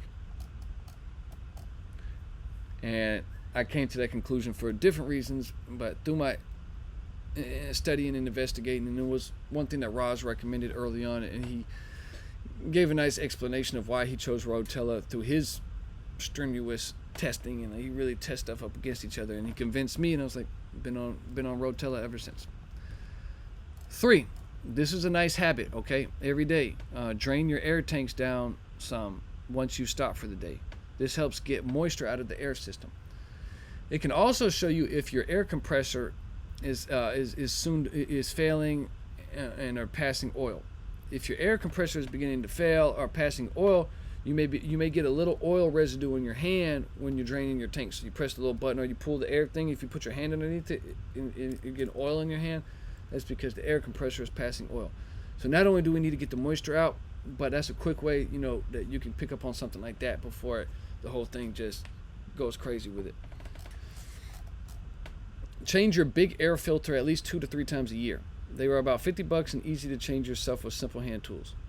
This filter will help assure that your turbo is always bringing in clean air and it's not sucking in nothing crazy into it that might damage your turbo as well. So that's your big air filter. I recommend changing that probably 2 or 3 times a year. And you don't have to pay nobody to change this. And it's really simple to change. It's only like 5 bolts to hold the cover down, pop it off, you only need like basic like socket wrench, like a socket wrench kit, and take it right off. Or you start buying a little small like Milwaukee, like M12s, then eventually get into the M18s, but a little M12 Milwaukee, just zip, zip, zip, zip, zip, zip, take the old filter out, put the new one in, zip, zip, zip, zip, done. Change your coolant filter every 50,000 miles or so. This one's not super important to change right on time, but also don't go too long without changing it. Most setups that I've seen will have a shutoff valve that you can close in order to change the filter yourself without wasting a ton of coolant. It'll be like a little shutoff valve. You turn it one way, it won't let coolant through. You turn it the other way, coolant will come through. So you just shut it off so that way you can take the filter off, put the new filter back on, done. And then, open it back up, of course. So it'll be using your filter. Next, if you plan to park your truck for more than 3 days, make sure that your tanks are at least 50 to 75% full, preferably 75% full. If your tanks are low, algae, yes, algae, green algae and stuff like that. Algae can grow in your tanks, especially if it's summertime and you're in a humid environment. You don't want this algae to grow in your tanks. This is very bad stuff, right? Negative stuff, and can wreck your injectors, cause slow starts, no starts, and can be a major pain to get out. If you do find yourself in this situation, I recommend using this product by FPPM called Killam Biocide. Here's the Amazon link. I always keep a bottle of this stuff in my truck just in case. If I happen to get like some weird contaminated fuel or something like this stuff is really, really, really killer. Literally, kill them. But they don't sell it at the truck stops. It's like $20 a bottle. It's nice to go ahead and keep one. Next. But you see what I'm saying? This is a big one though. Just when you go home to park it for a while, do what you can to park it with full tanks. That way you're gonna limit any chance of algae being able to grow. Next, protect your motor by buying locking fuel caps. Do you know that $3 worth of a little bag of sugar can destroy your whole $1,000 motor, right? Or whatever the foreign substance is. All it takes is for one person to take spite or revenge on you for whatever reason, or maybe there's just a random act of stupidity, and now your motor is basically toast. It could even just be a random act of stupidness, right? Like I just said. So protect yourself by going to your OEM dealer, or you can find like a aftermarket, maybe. Pretty much all the same threads, I guess. And buy and ask them to buy some ask them for some locking fuel caps. They are not cheap, but you will be glad you did. They're not crazy expensive either, but you'll be glad you did. The other clear advantage, of course, is that it'll make it a lot harder for anybody to take fuel out of your tank. But more importantly, you don't want anybody to put anything into your tank. So just by locking your fuel cap, you never have to really worry about that. Buy only high quality fuel. Okay? Don't try to cut corners too much. Let me just read. Um, we don't want to cut corners with fuel. Even if you have to pay a little bit more, you are in this to make money, right? So you're in it for the long haul, and please do not buy cheap. Don't cheap out on fuel. Don't buy that fuel from that random truck stop that looks like nobody's been there in the last 20 years just because it's a few cents cheaper. Right? If this applies to you, and if it doesn't. But you see what I'm saying, though, right? So the same issue I just mentioned above about algae is true to the big diesel holding tanks, too. If it's not algae, other issues with the fuel can arise because the fuel is not turning over enough at that location. A busy truck stop constantly has new fuel coming in. This rotation of new fuel almost always makes sure there's not enough old stale fuel laying around that's prone to contamination. And I suggest TA Petro. Oh, as I'm about to say. If you're an independent or soon to be independent owner operator, having your own authority, definitely I suggest getting with a great fuel card provider. And I suggest NASTC, NASTC. And here's the link to their website. And you can click on it from the ebook. And then get your fuel for great deals at TA or Petro. That's where I get all my fuel from, is TA Petro, and I get it all through NASTC. And I'm not changing that. So, if you despise TA Petro for some reason, this old truck stop, it's that. You can go with a company like RTS, and it seems like there's one out there, Mud Flap. It seems pretty decent. I have somebody reporting to me on Mud Flap, and the discounts are pretty well actually. But you got a company like RTS that partners with like Pilot Flying J. Though the discounts will probably not be as good. They're not going to be as good as all. When I was on RTS, discounts were only like 10 to 20 cents off pump price sometimes. And I'm getting anywhere from 30 cents, 50 cents, sometimes even as far as 75 cents and $1 off the pump price. If you ever hear about people saying that they got bad fuel, it almost always happens at these truck stops that don't turn over their fuel quick enough, or just source their fuel with less integrity. So be mindful of your fuel. I suggest TA Petro, but if not, then probably just sticking to the other main ones. Pilot Flying J loves, when you're down in the south, you might got quick trips and, different places of the country have their own like places that, you could trust because there's a lot of them, but that's what you want to look for. Make sure, or independent trucks that manage to stay busy. Next, make sure to grease your truck often. Either pay somebody or do it yourself. I grease myself. That way I can have much more control, and I make sure that every grease point gets hit and it doesn't get over greased. Greasing your truck will ensure everything is lubricated and parts won't wear out too fast. If you do decide to do it yourself, there's a bit of a learning curve, but once you find all the grease fittings, you'll start to understand your truck so much better and how it all works and how it's all connected. Just by being down there and spending the time with it, it'll become way more obvious of how everything's connected and how it all works. It feels great hitting the road knowing that everything is greased and you're sure of it because you did it yourself. I recommend greasing at least once every oil change and maybe once in between oil changes if need be, or your truck took a lot of home time. Make sure to get a nice electric grease gun if you decide to do it yourself, like this one from Milwaukee. Got a link here, Amazon affiliate link to Milwaukee M18 grease gun. They sell them at Home Depot too. This is the gun I think they sell them at Home Depot. Well, it can be bought off Home Depot, but I don't know if they got the grease gun. They got a lot of other M18 stuff. But this is the gun that I have and that I use. It makes doing this job so much quicker and more enjoyable. The link above is for the tool only. The M18 series from Milwaukee has so many great tools. I use quite a bit of them. They all use this M18 battery. So it is worth it, in my opinion, to invest into this brand and into these batteries. Having like 2 of these batteries and a battery charging station, they're pretty dang expensive for like the 5 amp hours, like the 5 AH, like the ones that's big enough to really run like the impact guns. Those are like $150 batteries. So like 2 of those and a charging port. Then you could just buy the tools at that point. I'm a big time Milwaukee fan. Ever since they sold me a cordless impact gun that can take my lug nuts off, yeah, I was sold. I own many Milwaukee products now, and yeah, the impact gun I just mentioned also runs off the M18 battery.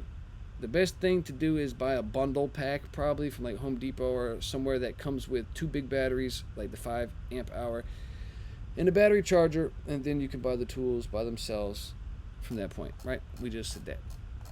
Next. Make sure to check your oil pretty often, at least twice a week. If you're burning through oil quickly, more than a gallon a week, you should check it more often to make sure that it's not low. When you check your oil, be careful not to break any rubber grommets into your oil if your dipstick has a rubber grommet on it, and make sure to check your oil on flat ground with a cold motor. This is best done first thing in the morning if you haven't idled.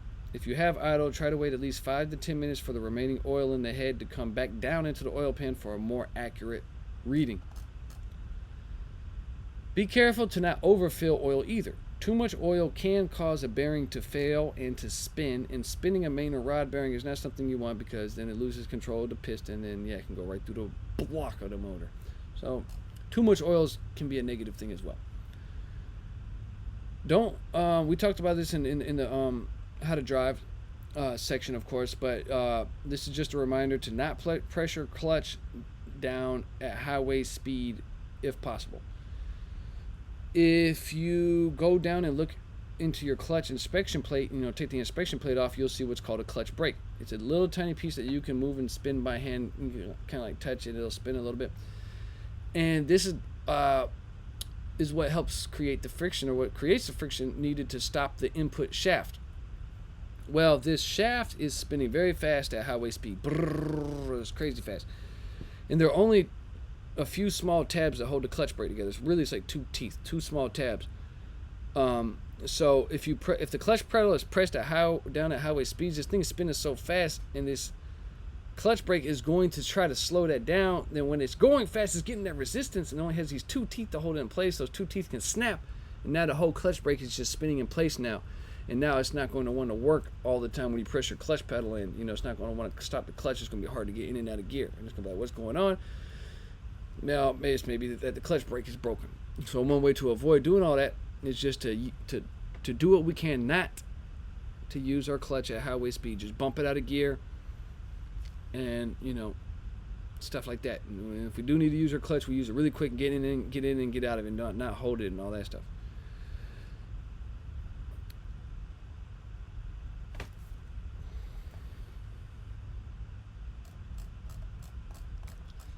The clutch brake is only $50 or so, but it can be a pain in labor to change out. And if it's not a 2-piece clutch, it can even require for the whole transmission to be pulled down in order to reach it. So if you're in a situation of buying a new clutch, or it has to be like cut with like an air hammer and cut, hope it breaks in half and pull it off, so you don't have to pull the whole transmission down, because it's quite a heck of a job bringing the transmission down. It's never too much of a walk in the park, It's a big deal down there.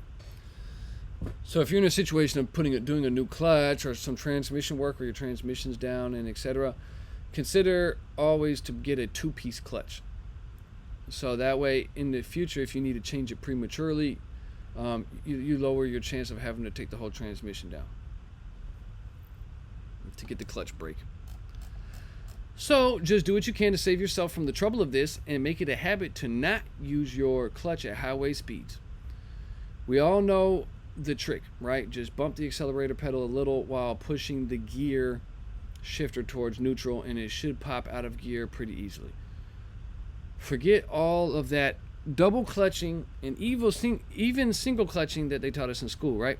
The best way to overuse and tear up not only your clutch brake, but your clutch itself. Yeah, so that's the best way, to overuse and tear up, by doing all that double clutching at highway speeds. That's a very quick way to run through a clutch. So aim to get into a habit of using your clutch less and less, especially at highway speeds. Got it? Cool. Let's do the next one. These are all key things right here. So just do come back and look at the book or look at the ebook, whatever's more convenient. It'll all be here, and yeah, each one of these things are can save you a ton of money. So don't switch the high-low switch on your gear shifter from high back down to low, right? From low to high gear, high to low. Don't switch it from high back down to low until you've reached lower than 15 miles an hour. It's a transmission thing. Do not lug your motor going up hills. A lot of this we talked about in How to Drive as an owner app. Aim to keep your RPMs always above that 1300 RPM mark or even higher. If you do drop down to 1300 or 1200 RPMs, don't stay there for too long. Drop a gear. Yeah, right. So if your RPMs are getting down to 1300 for a little too long, definitely if you reach 1200, just go ahead, get out of that gear and get into your next gear, preferably without using your clutch, right? Next is to run an overhead valve adjustment every 200 to 300,000 miles or so.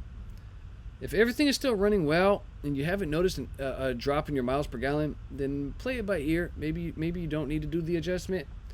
I do mine about every 300,000 miles, sometimes longer, because there's the old wives' tale or whatever, wives' tale about with the M14s is which goes if it's running good, then don't adjust the valves.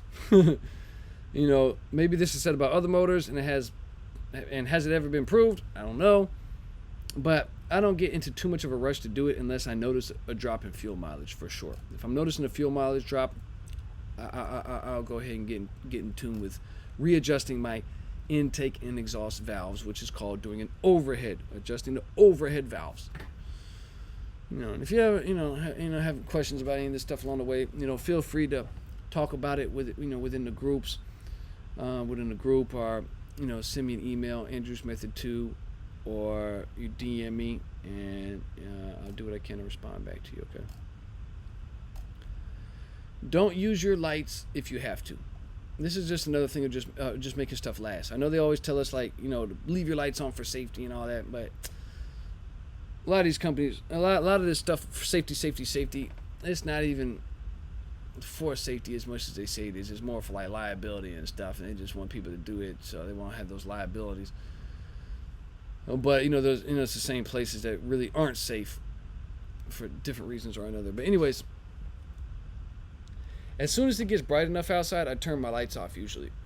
My logic behind this is the less you use something, the longer it will last.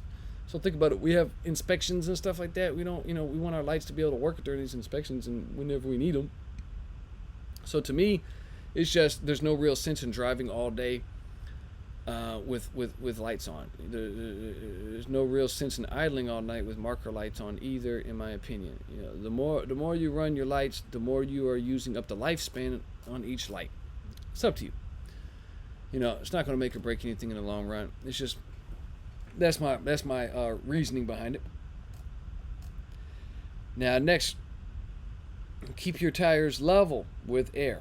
And what I mean by this is if one tire is 100 psi, make sure the tire right next to it is within 3 psi of 100.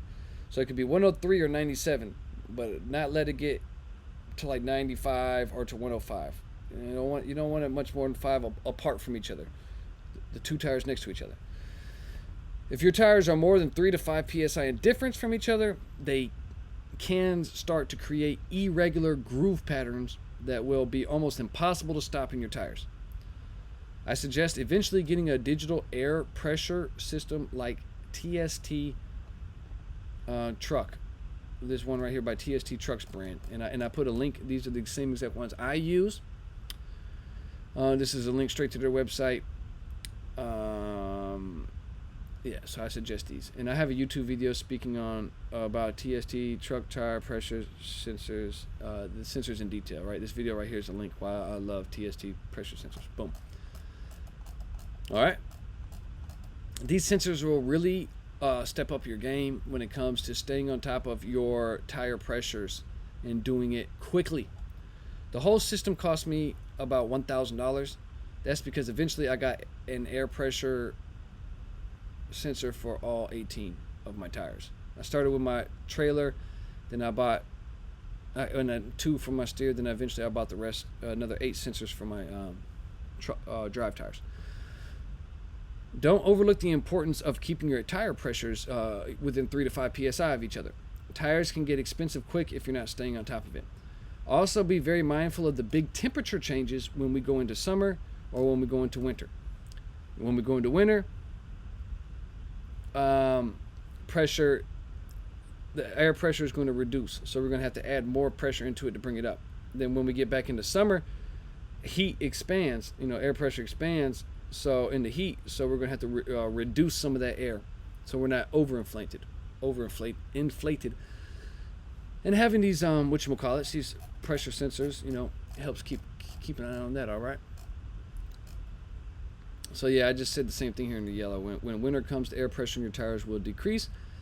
In summertime, your air pressure will increase. If your tire is 100 psi cold in the summer, be mindful that in the wintertime, that same tire will probably decrease to about 90 psi. In the wintertime, I always end up adding about 10 psi in all my tires, and when mid-spring and summer comes, I'll add 10, but then I'll have to take 10 off. Is that right? In the wintertime, I have to add 10. In the summertime, I have to take 10 off. I'll have to add those 10 psi back in. I don't know why I wrote back in. I wrote a lot, so excuse me. But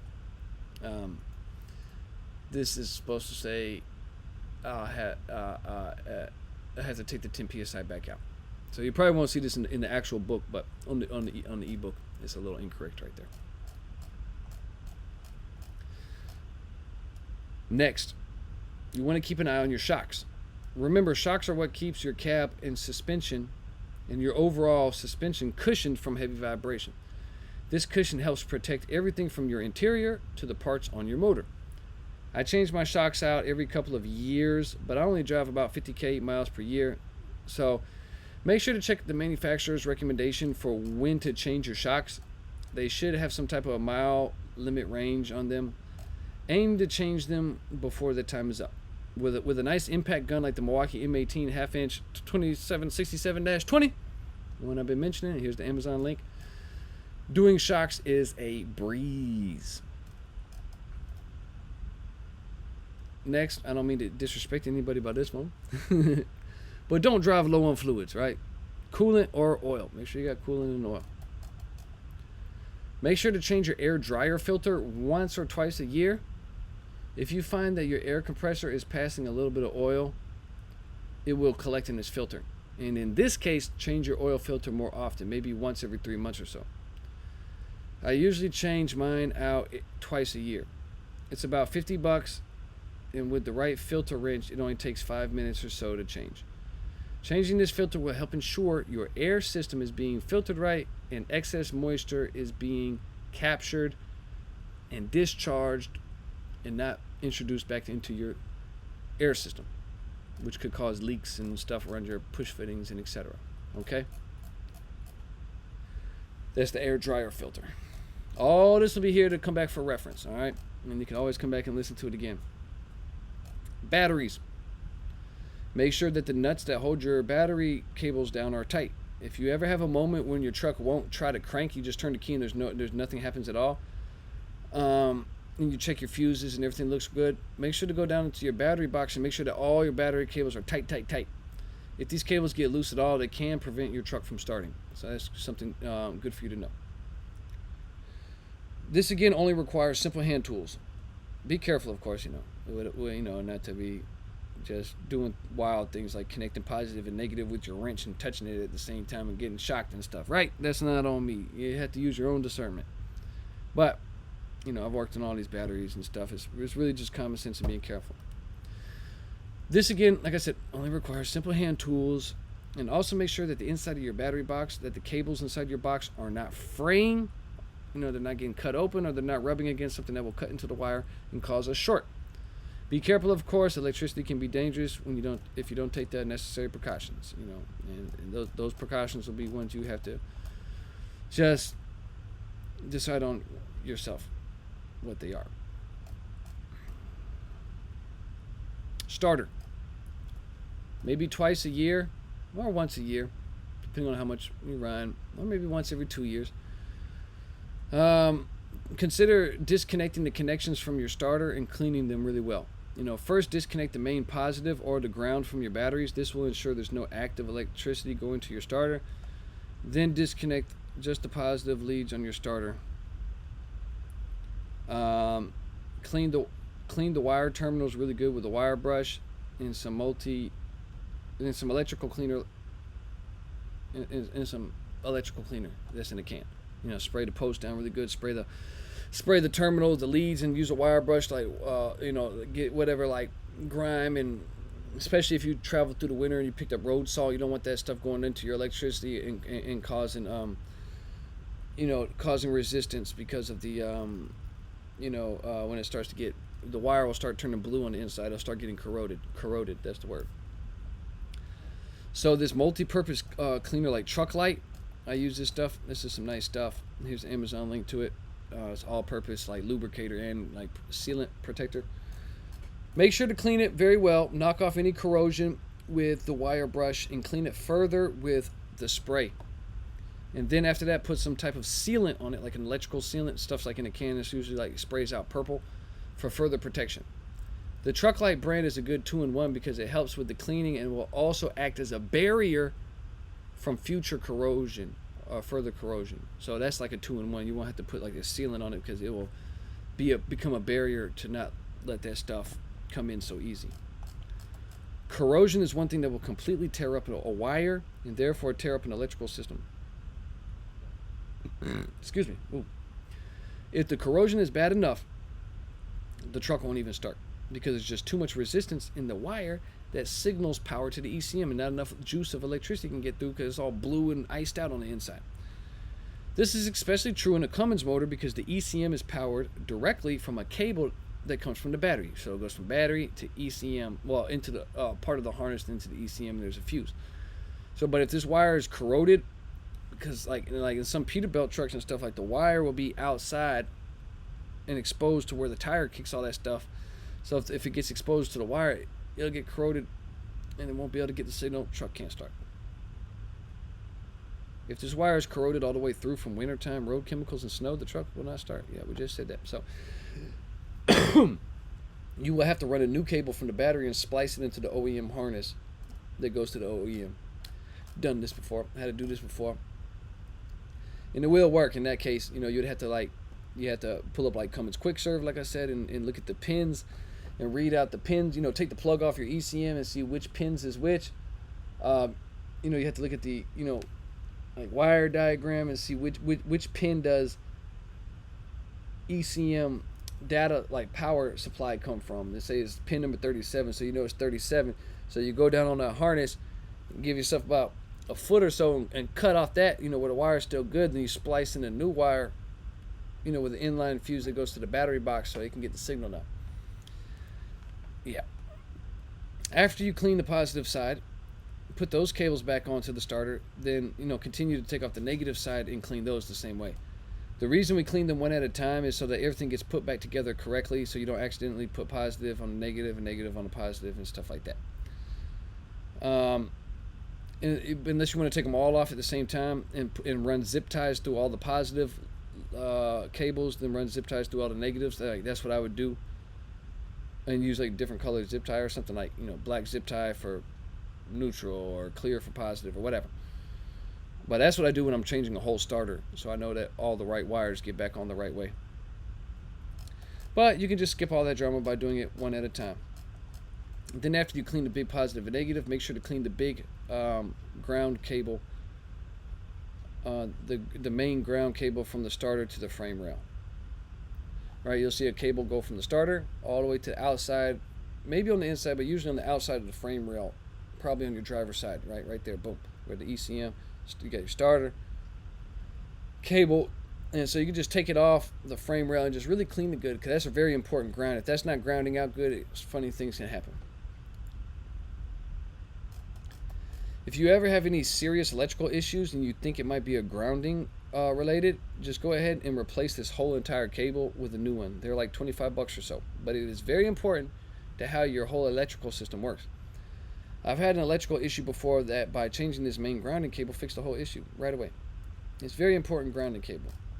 Clean it well and keep an eye out for it. If you ever have an electrical issue, don't count this cable out for inspection or for replacement. Cool?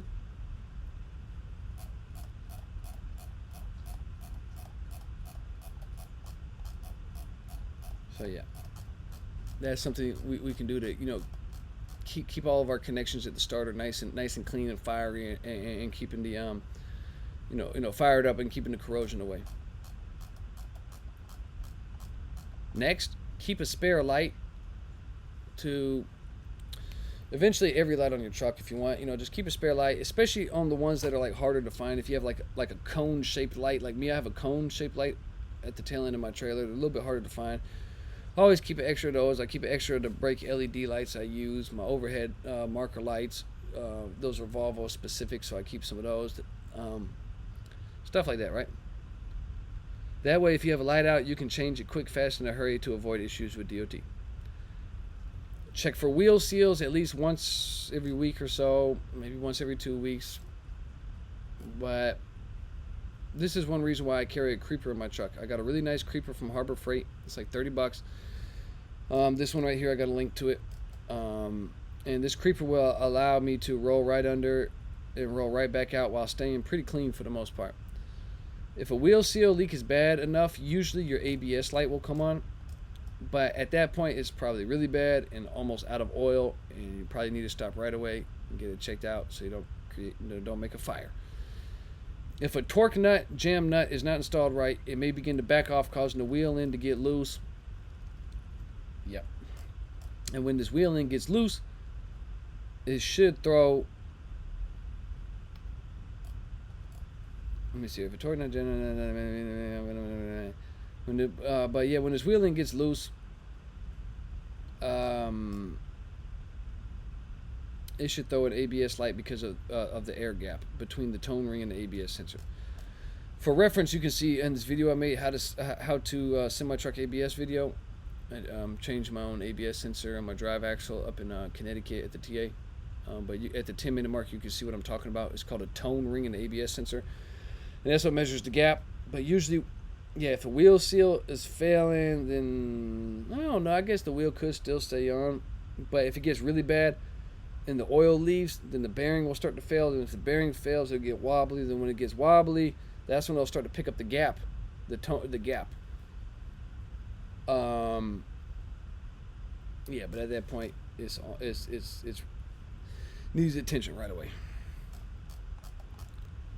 To check the wheel seal, simply shine a flashlight beyond the brake pad at the wheel seal itself in the tone ring area. So you can just lean down there when you're on the creeper and you'll see your brake pad. You just shine a flashlight and look past it, and it's got the teeth over there. And what you want is to see a dry surface, to be dry. If you start seeing residue, grease, or oil, then starting to tell you that you got a little leak going on. If this area is wet with oil, your wheel seal is not sealing, and this can be very serious, okay? I never take wheel seal leaks lightly. If your hub loses all of its oil, the wheel bearings will more than likely fail, and the wheel assembly can come disassembled and just jump right off. The two wheels will just jump right off the spindle. Okay.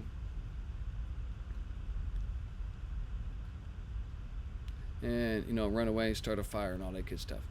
So be careful with wheel seals. Do what you can to get familiar with torque procedures so you can observe the mechanic you pay to put on the wheel seal. Because like these torque nuts, they go like to the right, then back off, then to the right again, and back off and to the right. There's a couple of times, but just make sure that they're following the list and doing it right. Observe to make sure that they are going by the book on this one, right?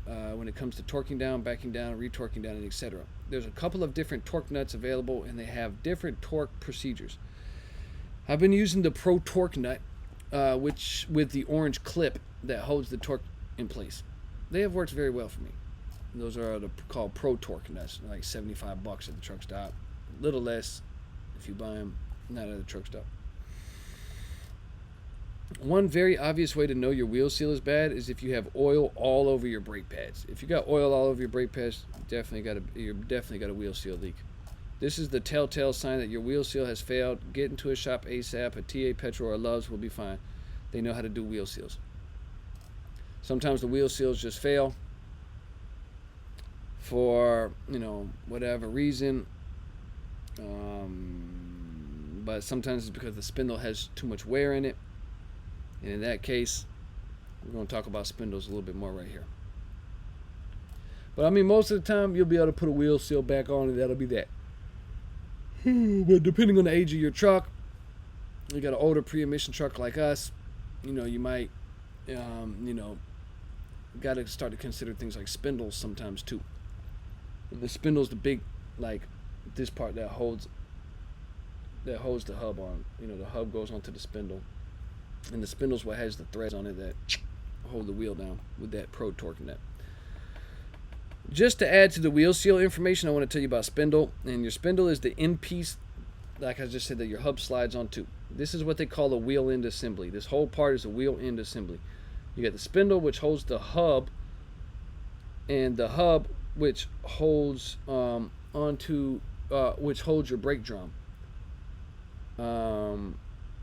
rim, and tires. All right, so those studs that come out of, like, especially like when you see like a Conmet pre-hub, assembled hubs, pre-assembled hubs that already have the bearings and they're packed with grease already, and it's one big hub. Like, the hub slides onto, you see what I'm saying? So that's why, like, onto the spindle. That's why the torque procedure goes down, then gets filled back up, but then that's where the bolt's coming out of, and that's where you got your brakes already, your S cam, everything going there, but that's where your brake drum goes over all that onto that hub. Then also, your rims that hold your wheels down.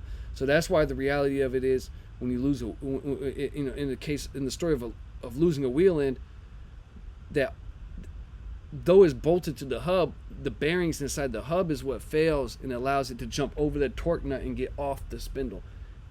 You see, it'll all still be together with that hub, but the hub will no longer be on the spindle, so it's gone. The spindle has threads at the end of it, and this is where the hub gets secured to the spindle by using the torque nut, right? Inside the hub, inside the hub itself is where the wheel bearings are. 2 wheel bearings, 1 wheel bearing, 1 wheel bearing. This is what allows the wheel to spin freely on the spindle. A wheel seal is what holds the oil inside this hub, because it has to be oil. With those bearings, have to have oil or they're going to overheat. So the wheel seal is what holds all that together. The seal creates a closed-in space between the sealed-in hub part of the spindle that the bearings rest on.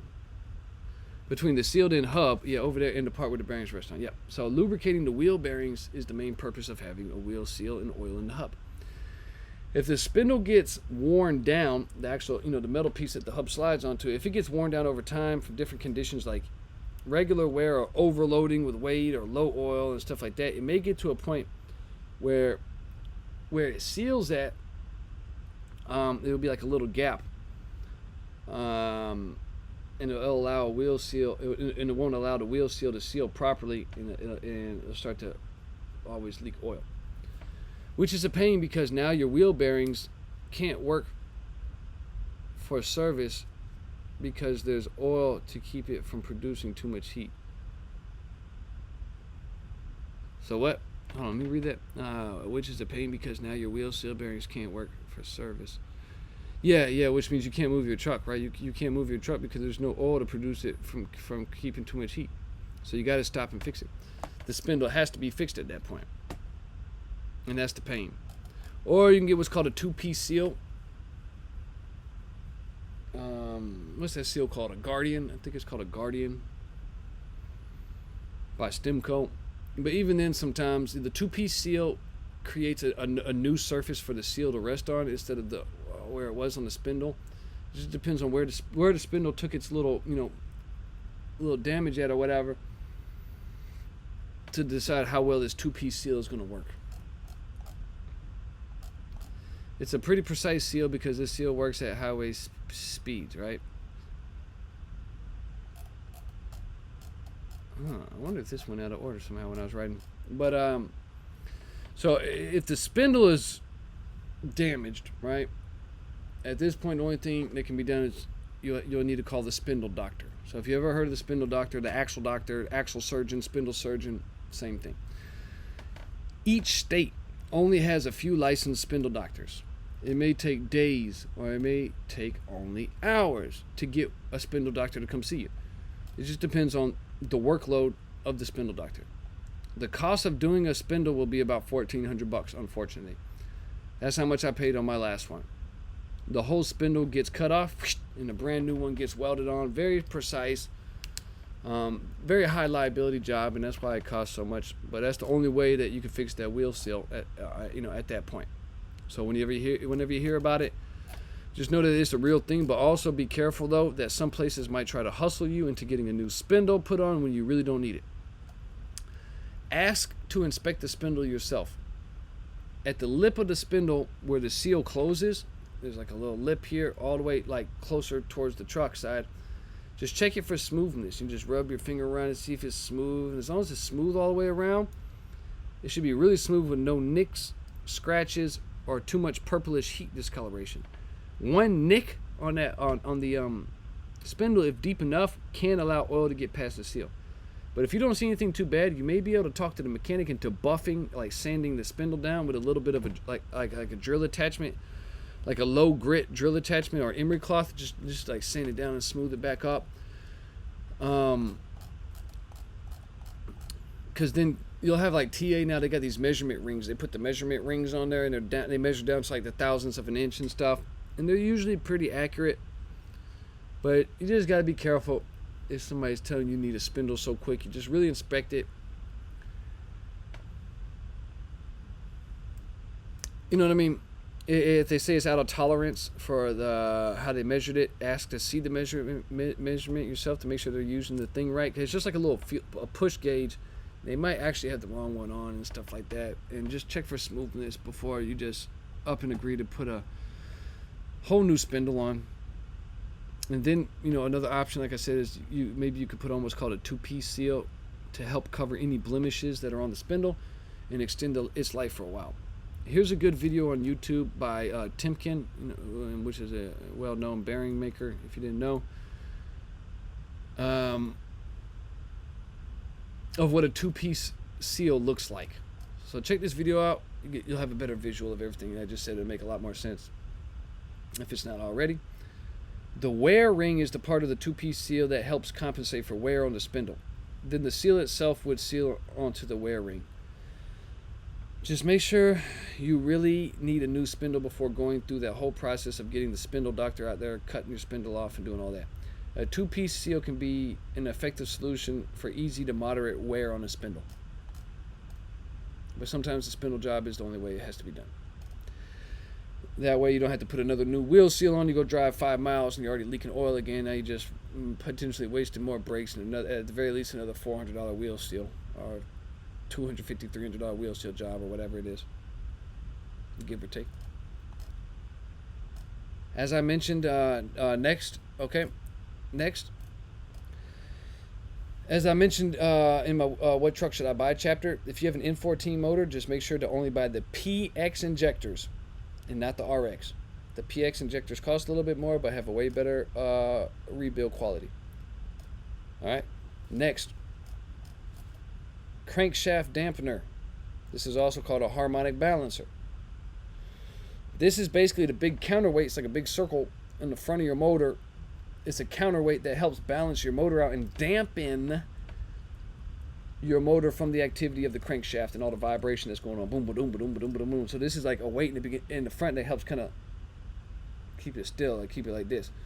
And they start to lose their effectiveness around 500 to 600,000 miles. So when it starts to get out of warp, you potentially get more vibration in your motor, start losing lifespan of certain parts, or even force yourself to have to rebuild your motor earlier because of certain complications.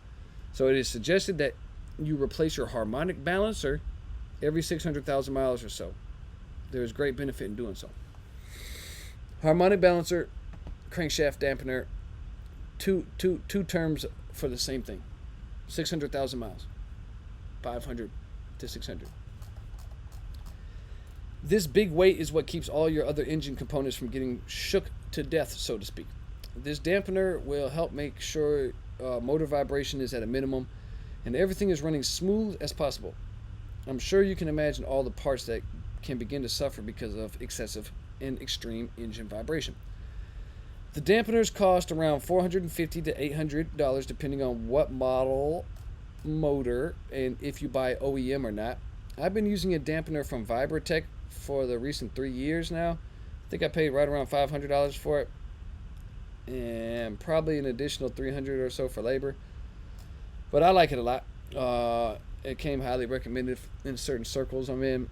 And here's some more information from Vibratech regarding their vibration dampeners and how they're different and how they work. Here's a link in the ebook version. Vibratech torsional dampener design and development. That's a heck of a word, right? Torsional.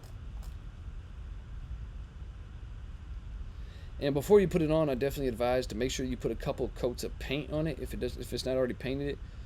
This will help make sure that it doesn't rust. I've used high quality spray paint that has primer plus paint and rust protection. Finished off with a clear enamel for shine and extra protection when it's done fine. Cool, that's the harmonic balancer. Next, having a great electrical tool like Power Probe 3, here's an Amazon link to it, really helps. With 2 additional extensions, and here's another link to the extensions. You can reach any part of your truck or trailer for electrical testing. Yes, a multimeter is great for measuring resistance, but one thing I love about the Power Probe 3 is the fact that I always have a great ground connection when I'm checking for voltage. The reason why I always have good ground is because the Power Probe hooks directly to my batteries with alligator clips. So I always got a ground and I always got a positive. So when I'm going around testing for power in different places, I don't have to wonder like, oh, is my alligator clip, am I on a good ground, or is this working or is this not? No, I always have ground and positive so I can trust what I'm reading with my Power Probe.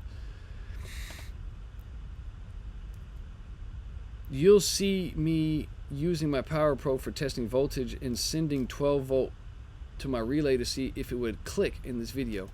Alright, so here's a link to a video where you also see me using the Power Probe because I can send power with my Power Probe, and the relay is supposed to click.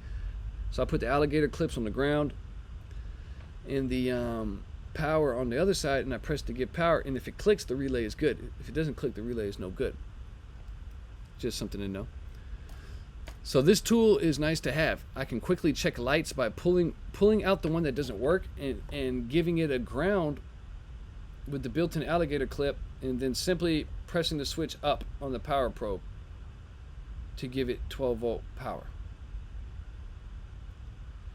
So if the light comes on, then I know the issue is not the light but maybe in the wiring. If the light doesn't come on, then I know I just got a bad light. I can just take the tip of the Power Probe and put the ground up to the ground on the light and put that on here, boom, and it's going to make a circuit and it's going to light right up. And I've even used this for like a fan motor in my air conditioner. I was about to buy another one, but actually the problem was there's a slight electrical problem before that. I had a connector, one of the teeth were making contact, and I was about to go buy a whole new fan motor. But I was like, you know what, before I go take it in, let me just send power straight to it to check it. And sure enough, the fan motor just blows right back on, boom. So it was never the fan motor. So it's a nice tool, very nice tool. Power Probe.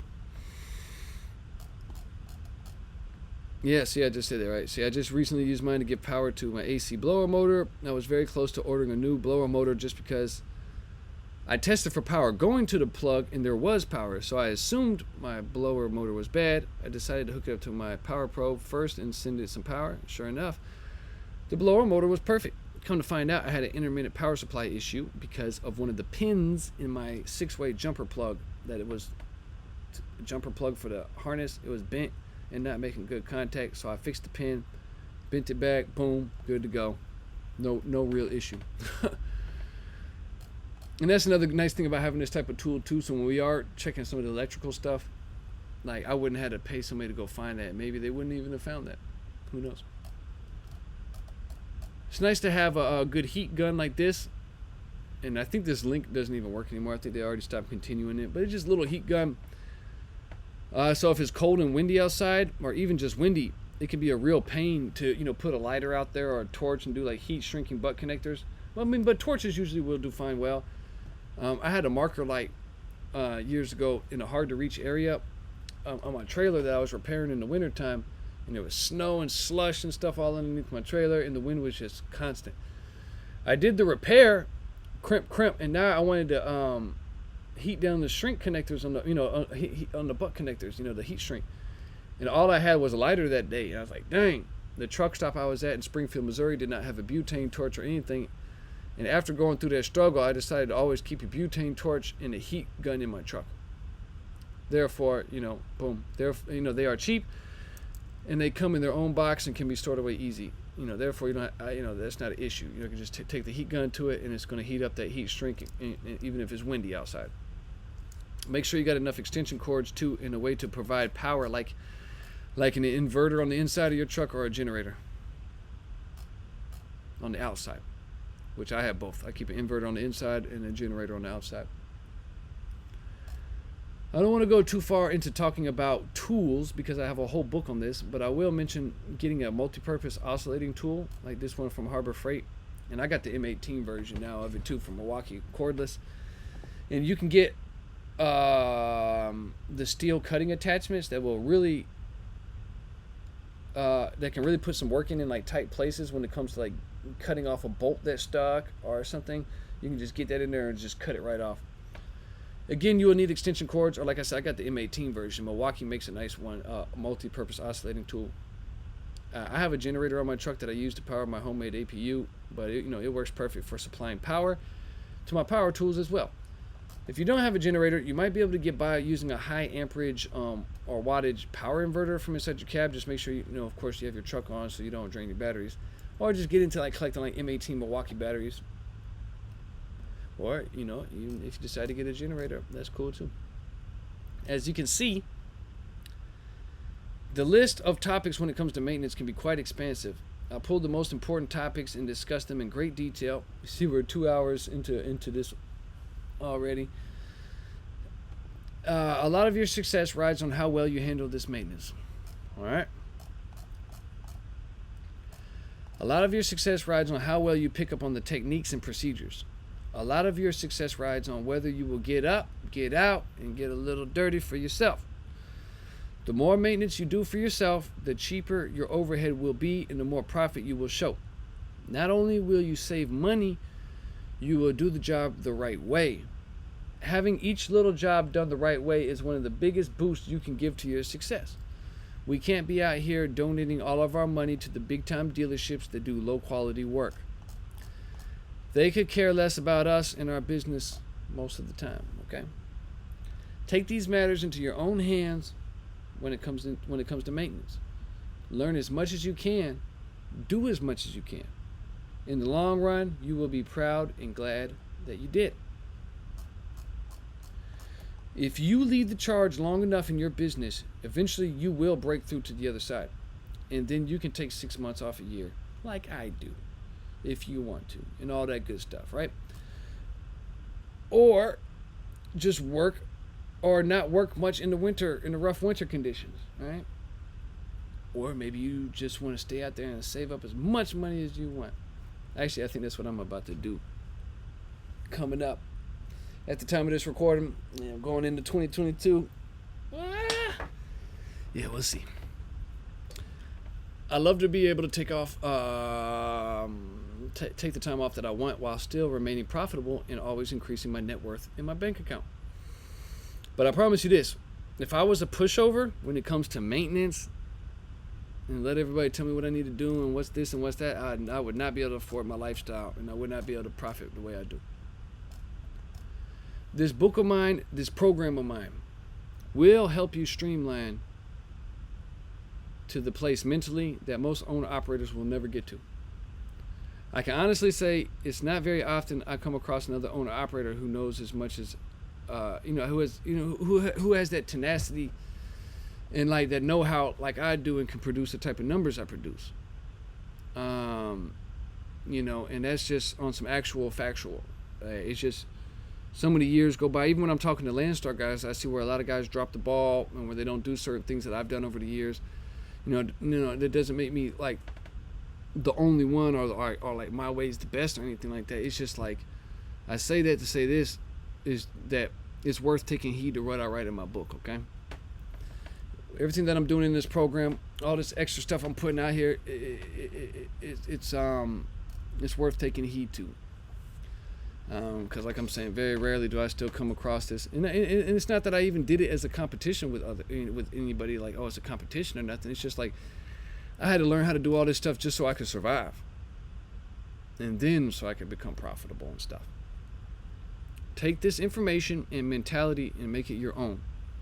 All right, because you already know who you are and what you got going on. So this is all part of the upgrade to really just come out here and just do what you wanted to come to do, and run a profitable trucking business that you can create financial freedom with, and do it your way. So I advise you, do not be afraid to get dirty. Don't wait on anyone to come and save you. Just get out here and make it happen. Keep learning, keep growing. Increase your desire and know exactly what you want. Do you want $50,000 in the bank? Got to set the goal. And every day throughout the day, say, I will have $50,000 in the bank by December 31st. I will do this by successfully delivering my customers freight and by making smart decisions. I feel as if I already have this $50,000 now. Right? This is chapter 1 mentality stuff, okay? Well, excuse me, chapter 2 mentality.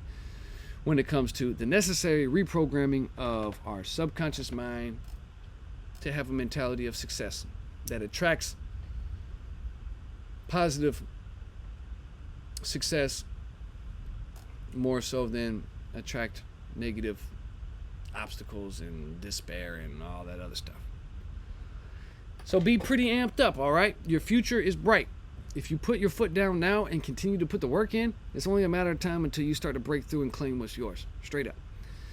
Not to get too religious, but they say God blesses people, right? And of course, this is true. But it is also true that God helps those who help themselves, okay?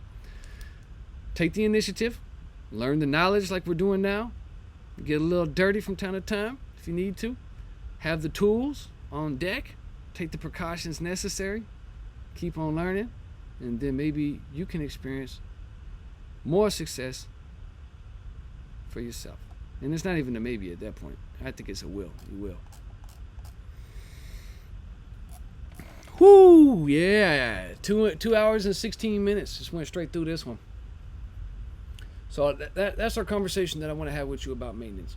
Now, if you have more particular questions, I'm not like a super big dog mechanic, rebuild a motor from top to the bottom, but I'm familiar with most of it. And I have, like I said earlier when I showed you the list of repairs I've done, I have repaired many things on my own, have got out of many binds, haven't been hooked to a tow truck in almost 10 years. Well, just 10 years now.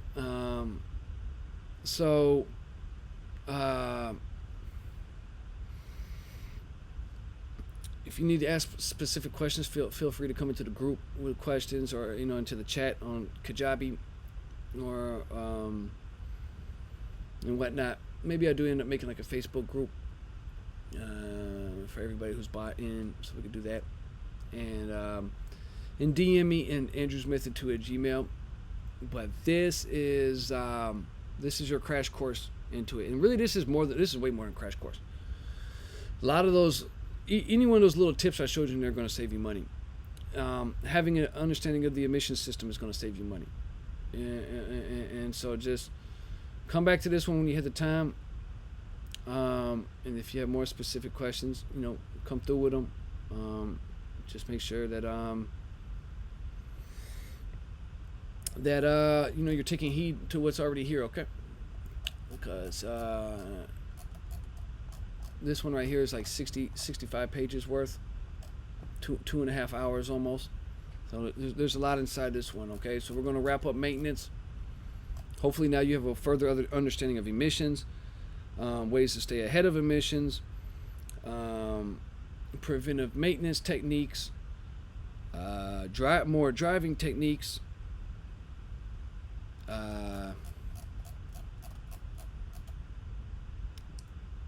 and everything else that we talked about. All these little tips right here, about sticking with the same brand of oil, drain the air tanks every day, keeping your fuel above 75% when you go to park for a while, changing your air filter a couple times a year, locking fuel caps, all the way to the reminders about, driving and slowing down, carrying different fuses. We learned about starter relay, carrying different belts, and being prepared for when we're out here on the road, and by being prepared physically with extra parts, tools, and belts and stuff. So even if we're not going to do the work, we won't get jammed up somewhere because they don't have what we're looking for. So just do this chapter again whenever you get ready. And at the very least, I put a lot of it into your subconscious mind, so you'll know that there's an answer to certain things, when or if they arise. And it never hurts to come back, and revisit this whenever you get ready again. And the more you experience, each time you come into this, you'll be like, oh, okay, I see what he's saying. Oh, I see why he brought that up. He's like, dang, I didn't even realize he said that. Or I didn't realize this. Oh, like, that's the gym. Oh, I didn't even realize that was a gym, because at first it was too overwhelming. So the more experience you get, the more you can come back into this program and watch the videos and read through the book from time to time, and it'll be less intimidating. And the less intimidating it is, the more you'll be able to, pick up things that maybe you didn't even see the first time around, okay?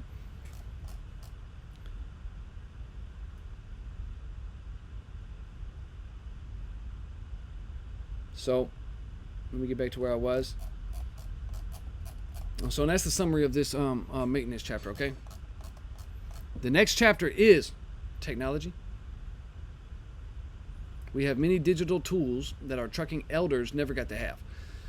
We have Google Maps. We have apps to find truck stops. We can see what weigh stations are open, and we check weather and wind direction. We can book our loads without dispatchers. We bill our customers without sending physical BOLs, and much more. Let's take a journey into the exact technology that I use in my day-to-day operation. Some of the apps I'm sure you will recognize, like Truckerz Path, of course, but other apps are a combination of ones that I've collected over the years and have found to be the best for what I do. Nonetheless, check it out and see if you find something new to use. Let's continue into technology. Much respect for sitting through this chapter. We discussed a lot, all right? Like I said, review this chapter whenever you get ready. Hold it to you. Let this get into you and not over you and around you. Let all this information get into you so you can get out here and make this happen for yourself too, okay? See you in chapter 13, technology.